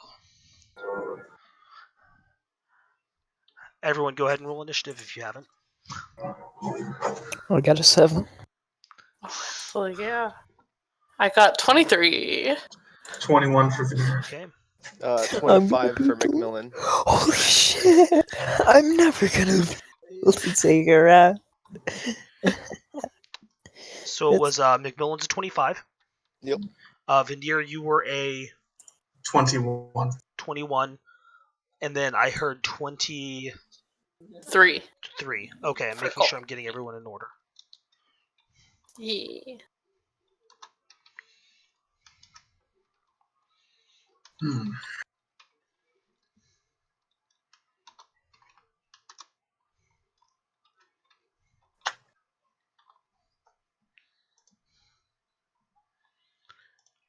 I spelled that backwards. Okay, I'll see that full list to see how I can best aid the party. What is it that I do again? Alright, so as everything kind of starts coming out immediately, I would like for the top of the attack order to be Colt. Okay. My reasoning for this is because Macmillan does not get his surprise SMH. SMH indeed. SMH my head. Colt is going to Why you gotta do that? as soon as she sees the swing at Mac, she's going to right away rage. Anger. Anger indeed. Blast up right behind, raise her great axe and growl, "How about you pick on someone your own size, buddy?" And make an attack. But they Are weren't. you attacking the one in full plate? Yes. Okay. Oh, because he. Okay, I see now. Hmm. Because he was like, "Hey, McMillan." I was like, "No, wait." Yeah. Go ahead and roll your go ahead and start rolling your attacks. I feel like perhaps the metal one is not our foe. But okay. She's heard stuff about dragons, and this dude has dragon stuff. And Right, she's not smart. Maybe they're trying to do something else. Anyway. She got 19 to hit. 19 barely hits. Jesus. Oh, fuck. That's an AC. Wearing Fun. full plate. And Alright, and for wait, not that I damage... want to talk. Yeah, with your 26 AC? 27. 27? And that's without shield. Yeah, 29 with shield. No, I'm physically wearing a shield. That's 27. Shield spell is another 5. Yeah. For 32. Nice. and she deals 12. What kind of damage is that? Slashing damage. Alright. Give a good smash. And then I'm pretty sure... Huh, I thought barbarians had 2. Nope, I do have 2 attacks. I just missed it. Alright, she's going to bring the great axe up again to try and make one more attack. Okay. Maybe get a better one in there. Yes! That's definitely a better one. Plus 8. 25 to hit. Alright, so go ahead and roll your damage. As you swing down, you see he kind of takes the blade and comes up across the axe. As you see, you make contact with him, but it's not as heavy as you wanted it to be. Alright, and this is time... your weapon non-magical? My weapon is not magical. I see. I don't have any magical items. And this time I deal 14 slashing damage. Alright, thank you. And that is my turn. Alright, so we'll bring us up to the next in line, Veneer. they're attacking the shiny metal guy. I'm gonna ignore him.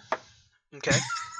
Because I don't actually, based on what I've heard, he doesn't sound like the person who's attacking this town, which is what I care about. So here's what I'm going to do. It'll make me visible, but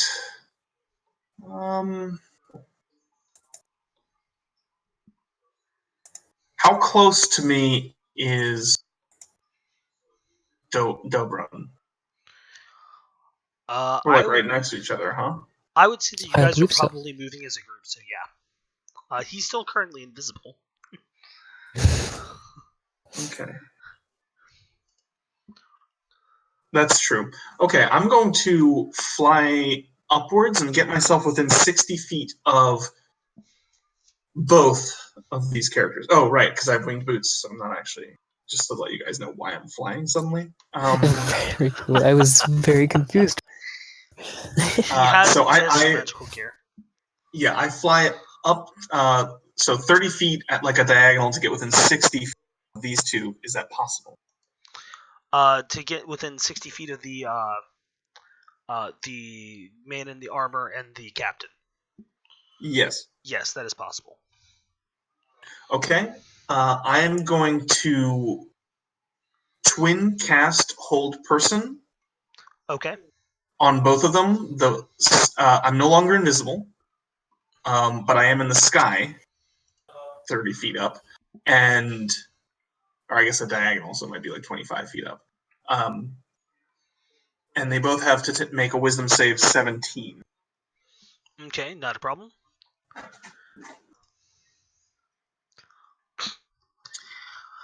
So as you make you go up, you double cast your spell. You can see that the captain, who currently was kind of putting his hand down to try and get up, you just see his entire body kind of seize. And as the man in armor can feel the magical effect, you see him just kind of roll his shoulders and look up to you. Right. Or well, look for the source of the magic, I should say. I didn't think that it would succeed, but if you rolled poorly, that would have been nice. Paladins and their auras. Oh, yeah, you know what? No, the other one would succeed too. I just remember that he's a paladin with his aura. Like, that's why he succeeded his partners within 5 feet. How long is his aura? He would have the 6th level paladin aura. That gives you Didn't the paladin move towards Macmillan? Wouldn't he be further away than 10 feet? Macmillan came in to attack the pirate captain, and he used his sentinel to cut him off. See me. Motherfucker. Okay, well, that was a bust then. That's fine. I'm going to quicken Eldritch Blast in that case. All right. Is that 2 or 3 shots currently? It's two shots still. Okay. I'm quickening Eldritch Blast, and I'm firing at the captain who's on the ground. Well, is he? Does he count as prone? He would currently count as prone. Yes. Then I would have disadvantage to hit him. That's dumb, because I'm above him. Anyway, fine. I'll shoot the. I don't want to shoot the paladin. Jack.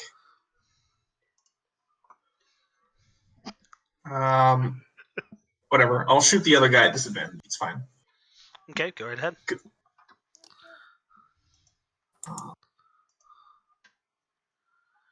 Damage.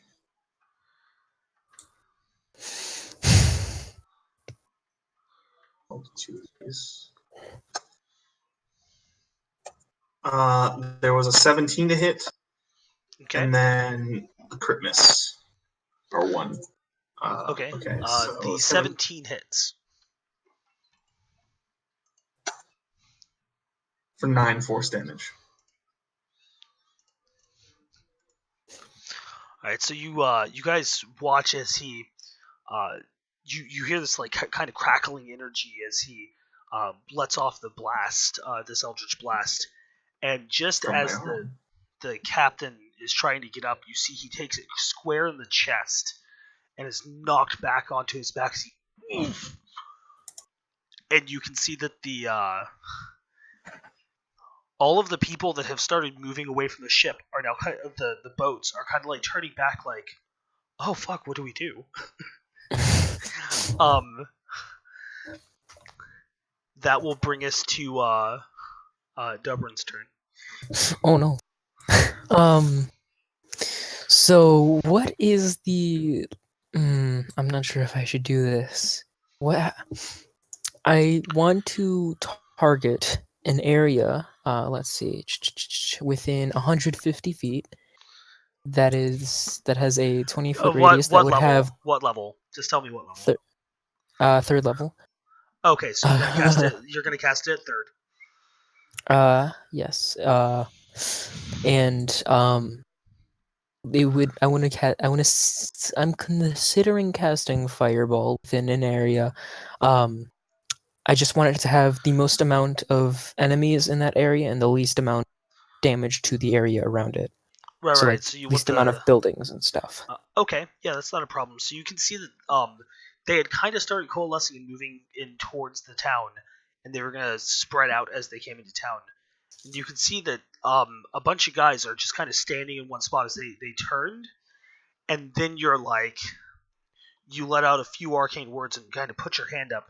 So you guys watch a bead of red energy just kind of appear out of nowhere and slowly move across the field as you see a couple of the guys kind of like turn back, confused on which way they should go, as this little red ball of energy just kind of starts floating by them into the center of this group. And let's see what happens. You see they all look really confused for a moment until one of them goes, off! And before he can even get the next word out, there's a massive explosion right in the center of there. Go ahead and roll your damage. Oh fuck off! 22 damage. 11 if they make their save, which is Okay. a DC 17 Dex save. So you guys watch probably about half the people that had come into town with these guys. As this explosion goes off, this huge roaring fireball just kind of spreads out in a 20-foot radius as you see. Most impressive. Many of the men just start screaming as you can almost immediately smell the smell of like burning flesh and hair. As you watch many of them just kind of curl their hands trying to grasp for a breath, and then probably about half of the men that came on the boats originally just kind of fall over. Oh shit. Burnt to a crisp. Fucking get wrecked. Fucking. I'm gonna use my bonus action to bardic inspiration, and I'm gonna do it on Is Macmillan within 60 feet of me? If you'd like to, yeah, I'd say that McMillan's probably within about within 40-45 feet of you. So yeah, you could do that. All right. I'm gonna give him bardic inspiration, so that's 1d8 on one ability check, attack, roll, or saving throw. And then I will move 10 feet forward. Okay. Actually, I'm gonna move just 5 feet forward, and that will be my turn. All right, not a problem. That will bring us back to the top of the attack order. McMillan. Hmm? That would make it your turn. Yay. So just the question, like a metaphorical thing. Oh, great. Yeah, okay, sure. Would you say within the inside of his helmet is within 30 feet of me?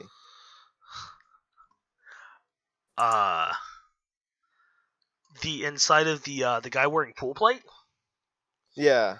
I mean, he's only 5 feet away from you. He's 10 feet away from you. I apologize. You're on. So, would it be possible to fill the inside of his helmet with like dandelion fluff I mean, using elemental attunement? That's a good question. I wish I had a good answer. If not, I can just rocks inside of his helmet.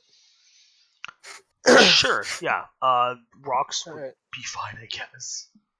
All right. And would he then be considered blinded under these constraints? I will make a contested roll with you to see if he's blinded. Yay! What am I rolling? I'm just gonna make I'm going to make a Constitution saving throw against your spell save, which is what? 16. 16. Nope. He is not. All right, cool. Well, then I'm gonna use my bonus action to. Oh, jeez.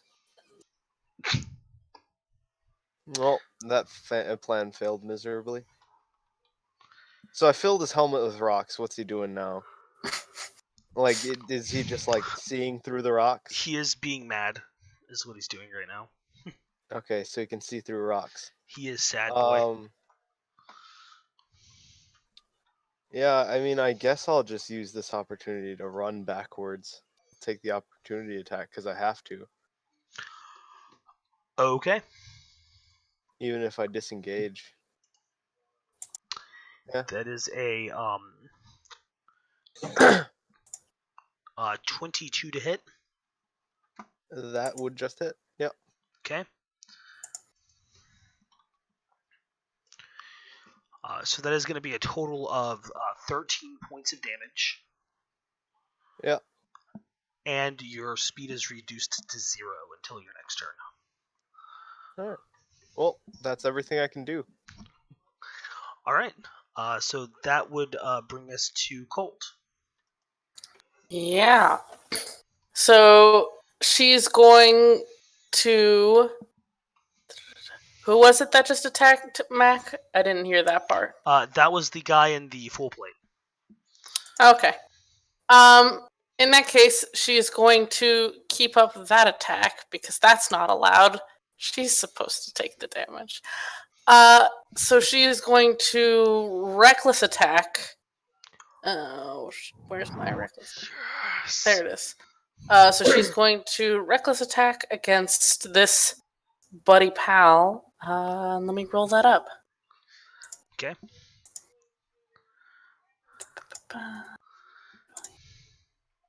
All right.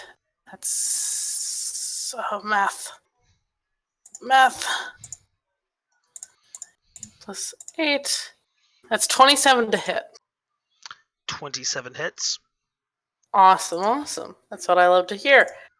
And her damage is going to be 12 slashing damage. And she is going to take one more attack against him.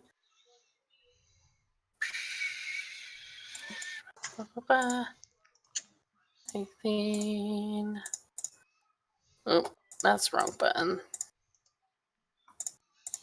And that one's a 24 to hit. Okay, that hits. Awesome. And then 14 slashing damage. And with her bonus action, she is going to shift right by this guy into her significantly taller form. Gets a lot more furred, a lot more werewolfy looking, and snarl at him. And she has 12 temporary hit points. All right. So as this is going on, you kind of see, as you do this, he just kind of looks back toward you. As he just kind of shakes his head. Veneer, it's your turn.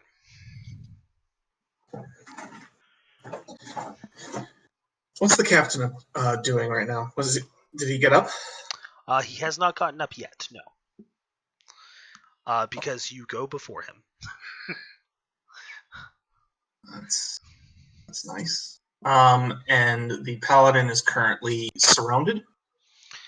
The paladin is currently surrounded. He has McMillan on one side. McMillan is 10 feet away, and Colt is like right in his face. You see that Colt just turned into some kind of lycanthrope. Veneer thinks to himself, "Neat. Is there if I were to get myself between, or if I were to get myself into a flanking position with Colt, would I also still have melee range to the captain on the ground?" Yes, you would. Okay, and I am about 60 feet away? Yeah, that is correct. Okay. I am going to fly my 30-foot speed, and then as a bonus action, I'm going to cast Misty Step. Okay. To bamf right between these two people, across the way from Colt, from the metal-clad gentleman. All right. And then I'm going to twin booming blade on these guys. So I'm going to have advantage on both of them because one is on the ground and one is flanked. That is correct. Okay. So booming blade. So that's Misty Step. I did Misty Step. Hello. I'm here. Hello. I'm Veneer. So I don't, if you recall, I'm using the dragon's here. Yes, that is correct. I never switch back because I don't have enough slots for that. Too much magical shit, and the dragon slaying sword doesn't have that. So warp in, and that's going to be at advantage. Both of them. So 17 against the guy on the ground. All right, that hits. Okay, that is 6 slashing and 7 thunder. And wait, what does this say? Oh yeah, and if he moves, he'll take 9 damage. Right. And then attack on the other guy is a crit. Neat. Nice. So that's a crit, and that ends up being 7 plus 5, 12 slashing damage. 11 slashing damage and 8 thunder for a total of 19. All right.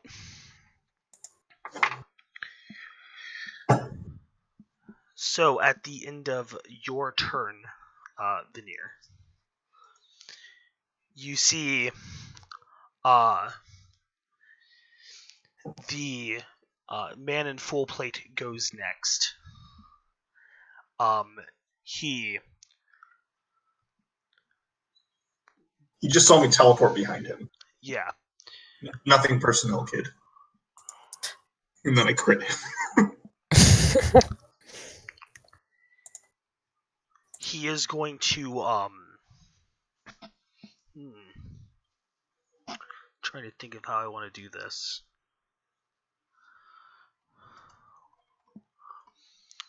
I need to look something up real quick. Give me a second. Uh-oh. Oh no.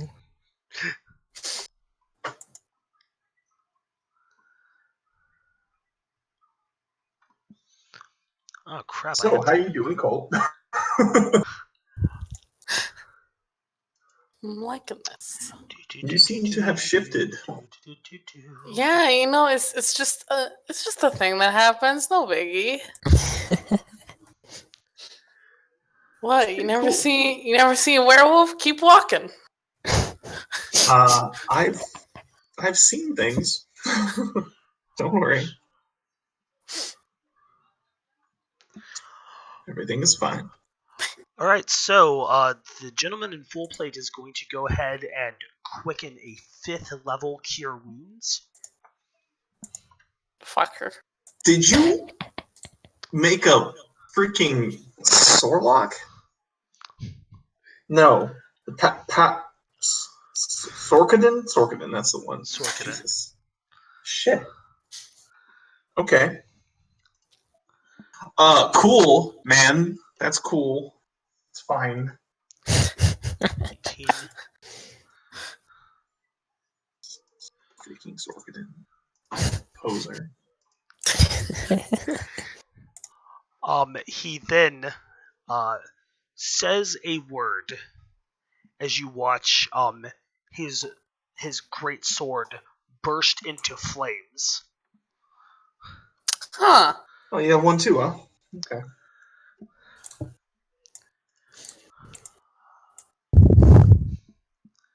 Really? Wait. You said he quickened. Oh wait, he has to. Does it take a bonus action to It's activate the item? It is. Okay. I had forgotten about that. Thank you. That's okay. I'm pretty sure it's a bonus action. Yeah, bonus action to speak this magic sword's command word. Okay.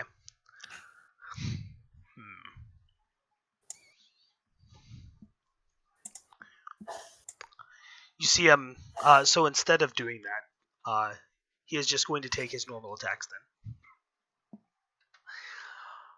That's okay. I forget things sometimes. So It's alright. does a 21 hit your armor class, Colt? I'm sad to inform you that yes, it does. Okay. So that is going to be a blow of 13 damage.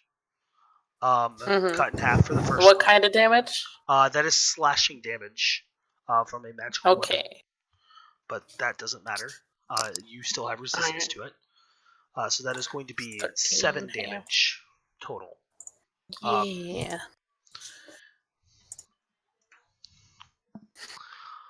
The second attack is also going to hit.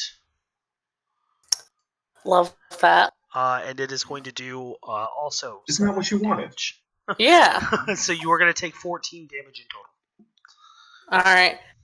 She's gonna laugh in his face, but at this point it's more of just a garbled snarl. You literally asked for this.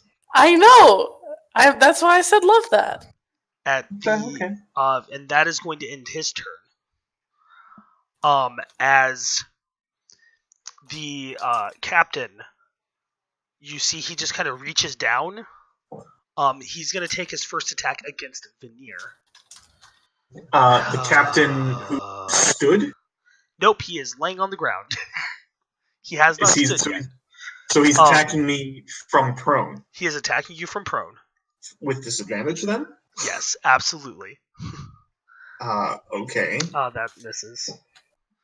So you guys see, he pulls something out of underneath his jacket, and a cacophonous bang goes off as he pulls out this little odd-looking like stick with a trigger. Veneer, you recognize it as a flintlock pistol. Okay. As he throws it to the ground. You see he draws the other one. Stands taking damage, I believe. Why would he take damage from standing? No, it does give you doesn't it give you an opportunity attack first off? But okay, so the booming blade is only if he moves out of the square, correct? Correct. I believe he would get an opportunity attack from you when he stands, because you are within 5 feet of him.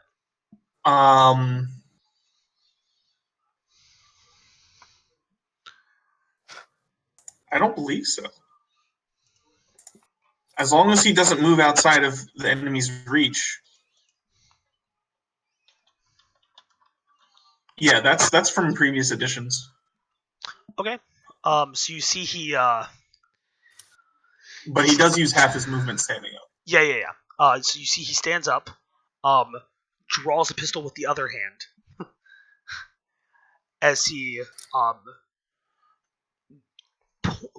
puts it up, and then turns and fires at a Colt. Hell yeah. Hell Why yeah. wouldn't you attack me? I'm right in front of you. Called Scary Monster. Also, if you don't mind, we'd appreciate you. You literally go, Excuse me, I'm right here. as you're like, why wouldn't you attack me? You distract him, as he accidentally just shoots Seriously? it into the ground. Motherfucker. Just does a complete 180 on his fucking. And you can see those pirates that are not within range of other people literally scramble to the ships or to the boats farthest away from you and are trying to currently unmoor their ships. It seems your crew is leaving.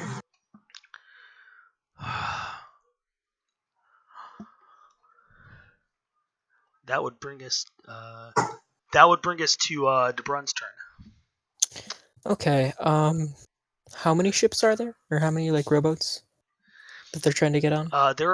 They are currently trying to get on like 3 or 4 of them at the very end of the row. Rowboats are made of wood. Wood. I am Boats aware. are made of wood.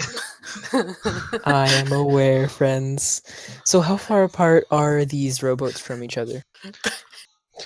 Well, they're probably about 5 to 7. They're like 5 or 10 feet wide by squares, but they're like closer to 7 feet.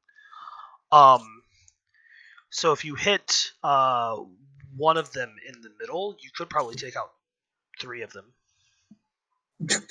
Mm-hmm. See, I really want to use Fireball, but I really want to use something else. I'm just going to use Fireball. Throw it. Actually, how far am I from the ships? You can use something else if you want. It's no big Oh, deal. It's not like they're bothering us anymore. They're maybe like There you go. 65 or 70 feet. Okay. So, if I had a fucking shit. If I were to, I want to use Call Lightning to just like straight lightning down on the boats. Fucking, it affects It's extreme. Yes. Put this in chat because I am not good at words. I was gonna say, Call Lightning affects a 10-foot 5 foot. or 5-foot Yeah. area. Yeah, each within 5 feet must make a dex save. I don't know if that would count for like striking down the boats and destroying them. If that is your target, you could destroy a boat using that. Yes. Just one boat or more than one boat? Well, based on it would be based on how wide of a radius you're hitting. Because if it's only like a 5 or 10-foot square, you're only gonna hit one boat with that. I think it. It's supposed to be a fuck this thing in particular spell. Yes. Yeah, very I much. just like fucking had that though. I'm fucking totally doing that. I'm gonna try to sink the boat with the most the one people on it that's- so far. You mean the one that's moored out at sea? Yeah. Oh, their Essentially. actual ship? No, that was my suggestion just now. Oh no, just Oh, the okay. The rowboat that is the farthest out / most people. If you're not leaving.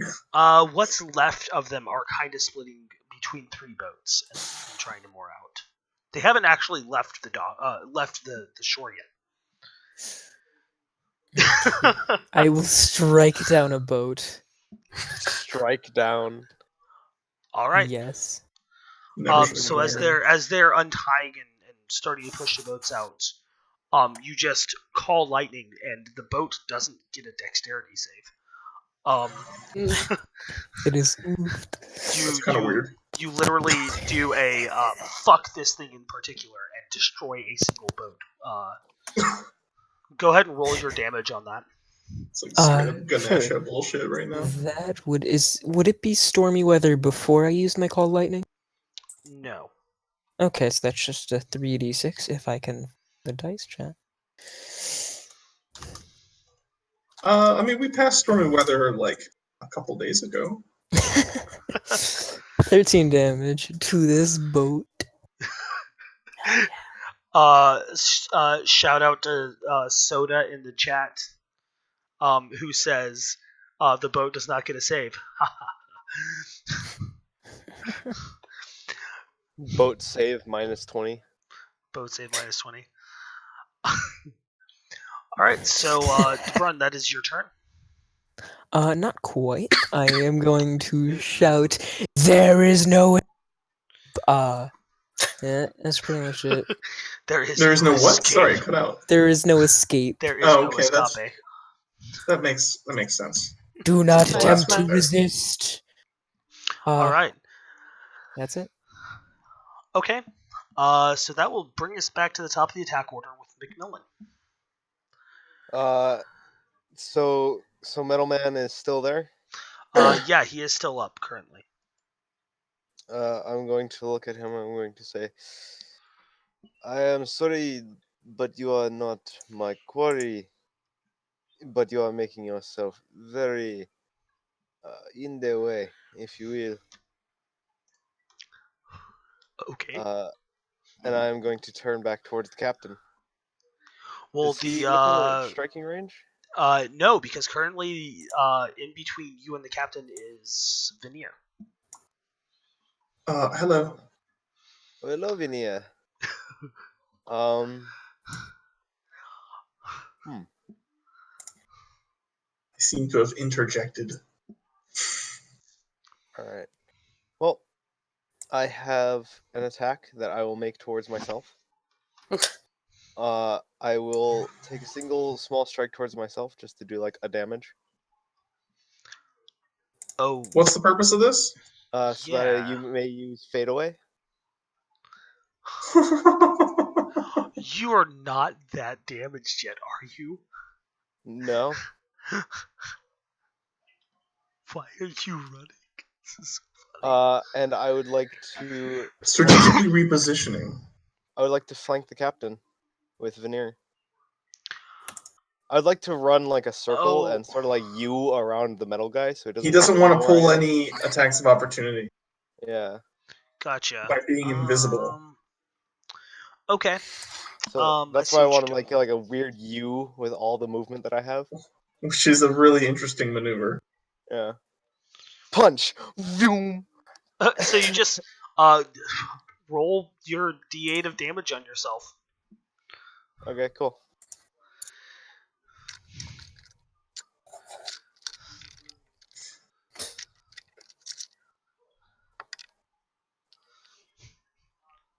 Oh wow, it actually did land on a 1. Nice. So a total of 6. Take a total of 6 points of damage,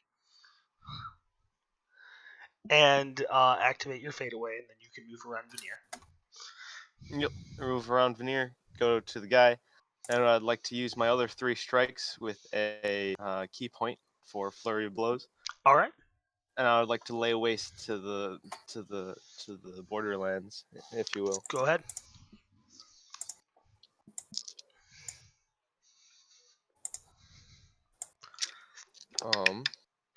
Is he prone? No, he stood up. But you have advantage because you're flanking him. Yes. because Oh, cool. So the lowest one was a 22. 22 hits. All right, and the highest one was a natural 20. Oh, well, that also extra hits. extra hits. Good job. Thank you. I try my best here. I would like to also pump venom into my strike. Oh, So he has to make a con save of 15. R.I.P. in peace. okay. So And what is does that do extra extra d6 poison damage? 2d10. Holy fuck. Okay. So that would be 4d10. Yeah, that would be 4d10s. Jesus. So I just want to see what his con save is. Not high enough. Okay. Even with the paladin boost. Yeah. Yeah, even with the paladin boost. Ouch. Okay. So I'm just gonna go ahead and do some math here. He does not have a very high con. Right. So right away we have 18 because of modifiers. Okay. Plus 7 plus 7 plus 6 plus 8 plus 7 plus 3 plus 5 plus 4. 65 points of damage. Neat.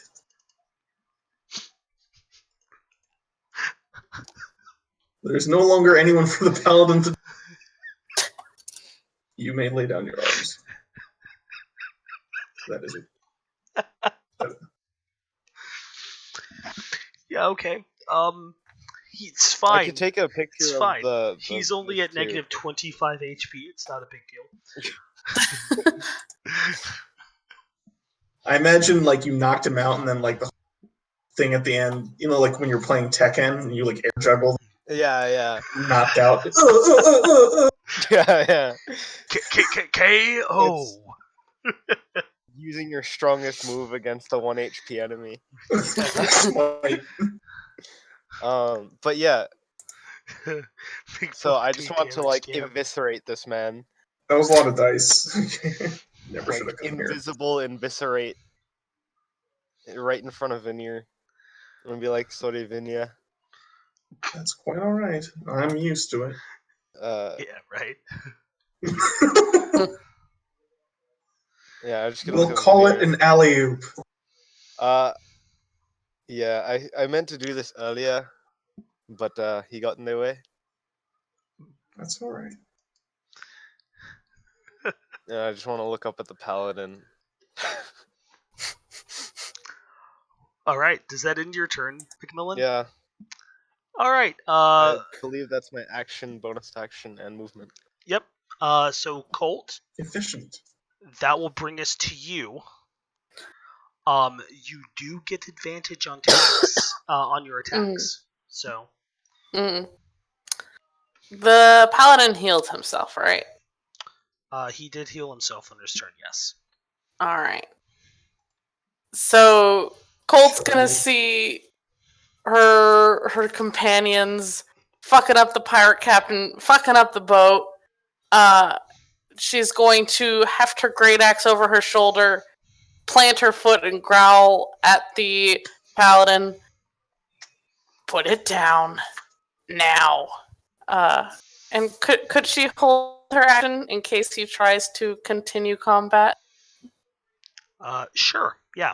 If that is yeah. okay Sure. with Absolutely. You? All right. Then that's what she's doing. So, Veneer, you can see that she is currently holding her turn. That will bring it to your turn.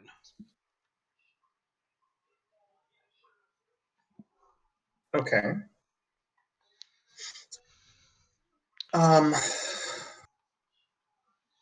I would like to convince him to lay down his arms. Okay. Go ahead and make your roll. Persuasion? Yeah. Okay.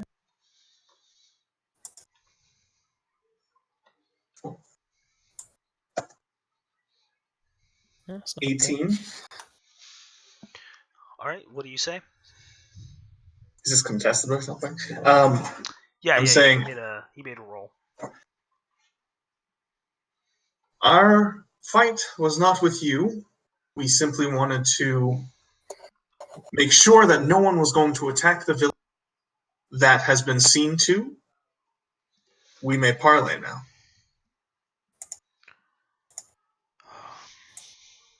And I sheathe my sword. It seems to disappear into my sleeve.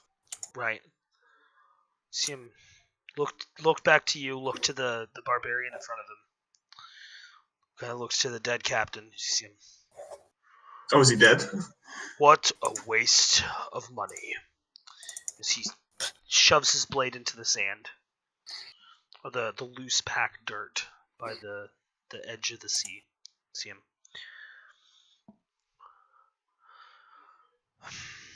Very well.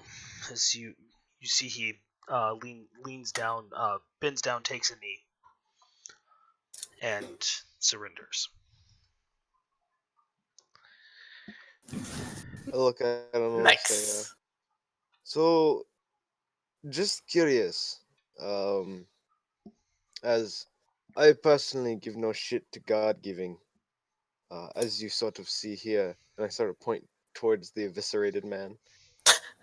I just want to say, so all things considered, I'm simply curious. What is the business you have here? I am part of the Church of Tiamat. I travel north to a supposed ancient shrine. One of our seers said that there is an ancient dragon and his mate awakening.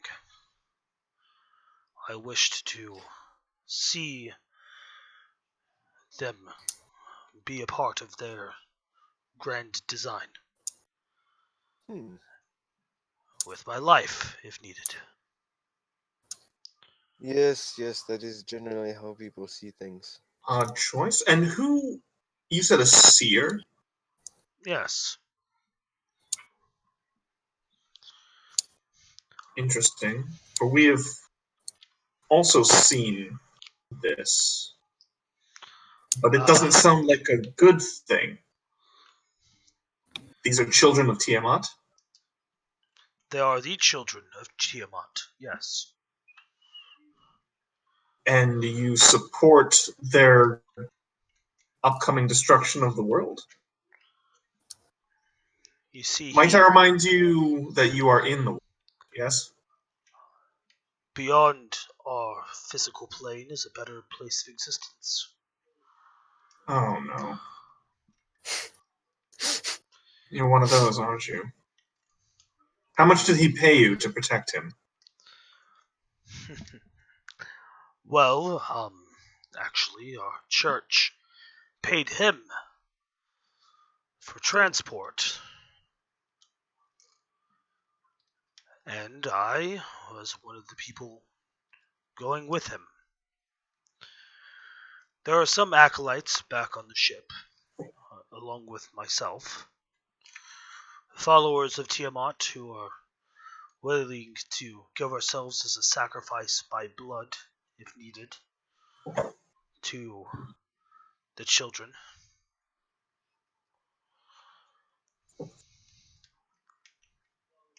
That's a little bit morbid. Is this the part where I chop his head off? Well, we're Consider- currently in parley, so Right. we... Don't Parsley. worry, that may or may not come I- later. I am a man of rigorous belief. We do not slay without need of slaying. Yeah, see, look. Allow me to take, He doesn't like killing people. as he kind of points to the few men that are left, as he, let me take them back to the ship, and we will leave. We will not Where's return this here. shrine?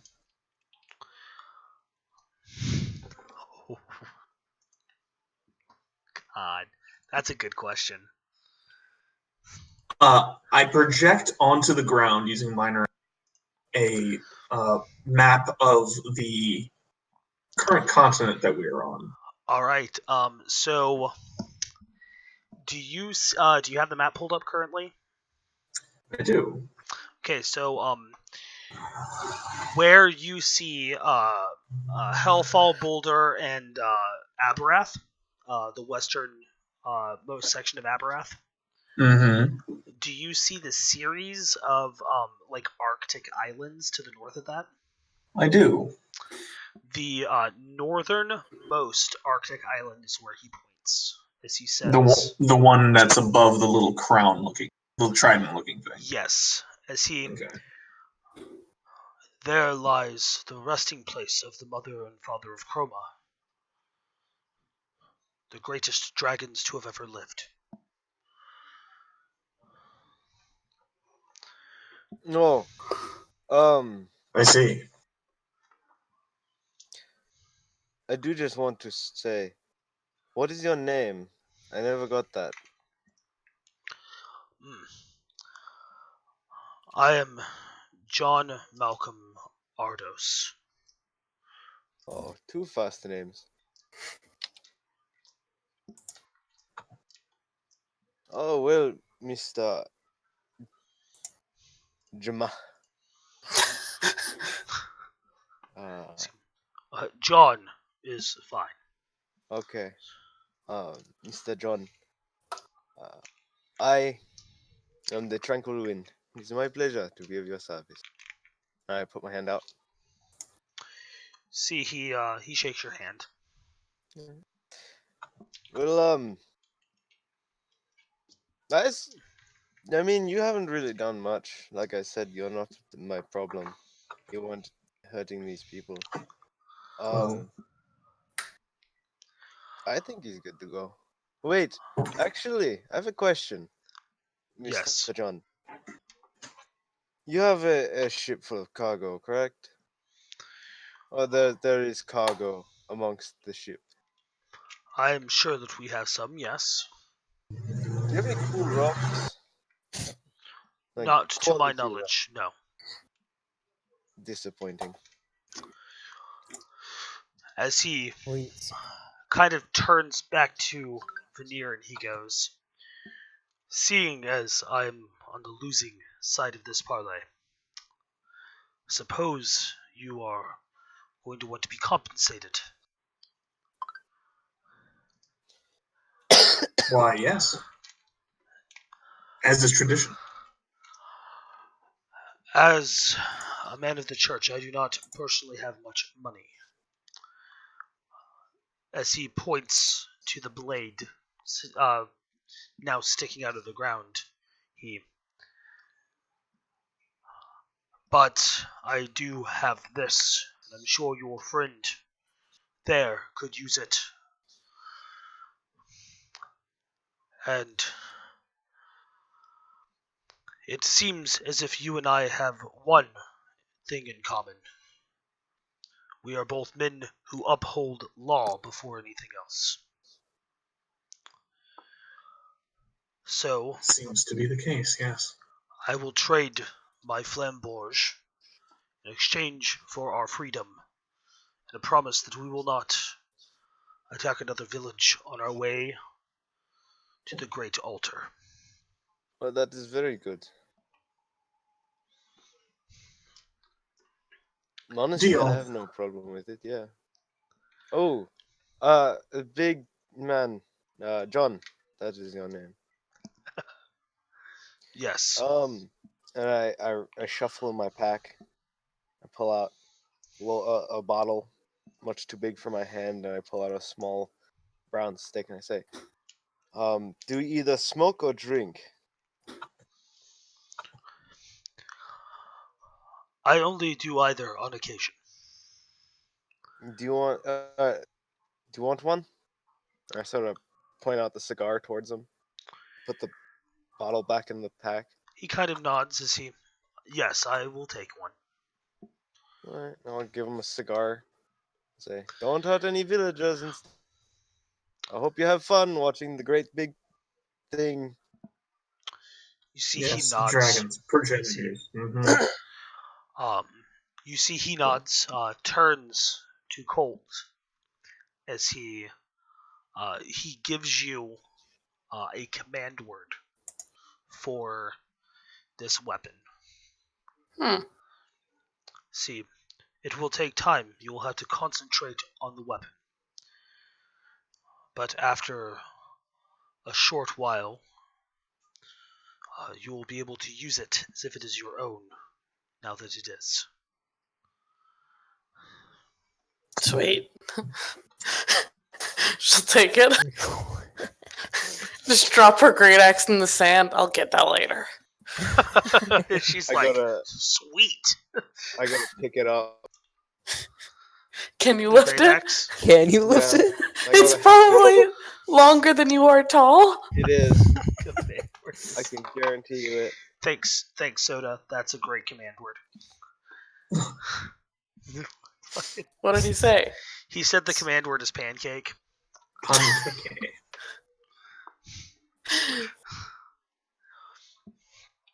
But yeah, Sweet, sweet. Macmillan does occasionally hoist, yes. So can I hoist it? It's kind of heavy. Eight. But how much does a great axe weigh? I think it's like 15 Me go look. pounds. I want to say it's only like 15 pounds. Somewhere between That'd 12 be and pretty 15, I hefty. think. Yeah, Yeah, that's pretty hefty. big. All right. I suppose the rest of you, I suppose we'll want to catch up on sleep Yeah. now that the problem has been taken care of. I mean, yeah, I would like to catch a few more Z's. We need to make sure that that there's none of these pirates are still on shore. Although it does seem that they've left for the most part. Yeah, it's Well done with the lightning there. Yeah, you see Why? that they That was quite spooky. they kind of just gather back onto their boats and leave. What boats are available? So All right, I wave, and I take the guy who's currently eviscerated in the middle of the street, and I pick up his body and I start dragging it towards the water. okay. You didn't hold back, did Well, you? they'll take the dead with them. And they'll bury them in the Not sea. not until we inspect the captain's pockets. Yeah, that's fine. He's no longer using their contents, so it seems that they are no longer his. Yeah, that's fine. Um, The law states such. I'll give I you mean, I'll guys a help. list of the stuff that you get from him. Oh boy, we get an entire list of stuff. Nice. We're gonna empty his pockets. At that point, I might as well just. Well, I'm gonna help them drag the body let's- towards their boat. Let's start with 4 loaded flintlock pistols and 2 used flintlock pistols. Oh shit, we can each have one. Colt like shies the fuck away from that. I'd like Yeah, one. Colt does not like guns. No, like more than a Much. few of her scars are definitely bullet holes. Yeah, I know. And the sulfur doesn't smell too good. No, it doesn't. It stinks. But yeah, Sticky. Well, I already have my gun, so I'm fine, thank you. I wanna go. I'm gonna take 2 guns. An elephant with a gun. Okay. Hell yeah. Hell But yeah, yeah. I'll go over the other things. That he You has. can have all of them. They're all yours. 6 fucking. I'm gonna start Yeah. moving into gunslinger. Hell yeah. Hell yeah. You need bullets? So I need plenty. we just give the elephant all the I'll guns. let you guys know how much Give ammo and me everything your he had on. gun. Okay. Yeah, Man. cool. Well, people just call you the elephant gun. I'll help them drag the dead onto their boats. Okay. I'll just use my fucking trunk as a barrel. I was gonna say, can you wield 3 at once with your trunk? Hell yeah. I don't. I mean, technically Alright. not, because he can't Yeah, wield no. weapons. But that would Oh be darn! amazing. It'd be pretty epic. All right, Blam, so blam. Well, now he has to reload. Blam. And then, Oh yeah, Cole has You probably guys- dropped form at some point now. right. So you guys gather the stuff off the captain. Some of the stuff off the captain. You go ahead and start getting to bed. Or back to bed. And I tuck for the night. Veneer. I'm assuming that you are going to be looking over some of the items to see if there's anything magical. Sure thing. I do Which- have a nifty little magnifying glass that's out as my like a monocle. Okay. And I will. So I'll get that list to you guys here in just a little bit. Probably not tonight. I will get it written up Mhm. tonight and send it to you guys probably tomorrow or Wednesday. Yay! Sure. Yay.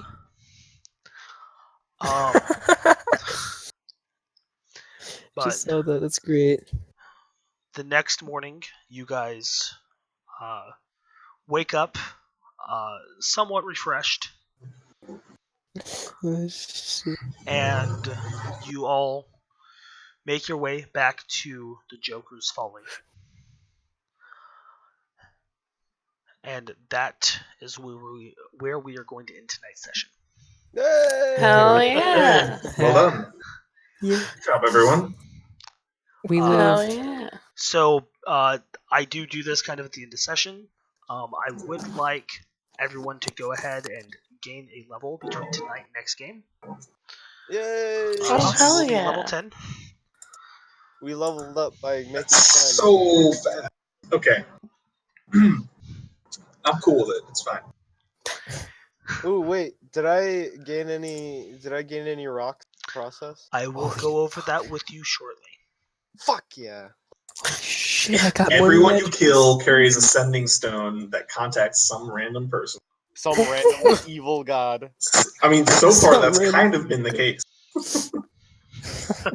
Keep running, like we have like a literal collection of sending rocks, and we're like, whose is this? I didn't label it. It's like peas, right? You're like, I don't remember. Well, then, Peas too. Yeah. some of the sending rocks that you guys got were like linked, but you guys Yes, some are but linked and some weren't. But the it's ones like, that you guys got from Lady Ephoresta Evergarden aren't linked, so you guys can just get a hold of whoever with those.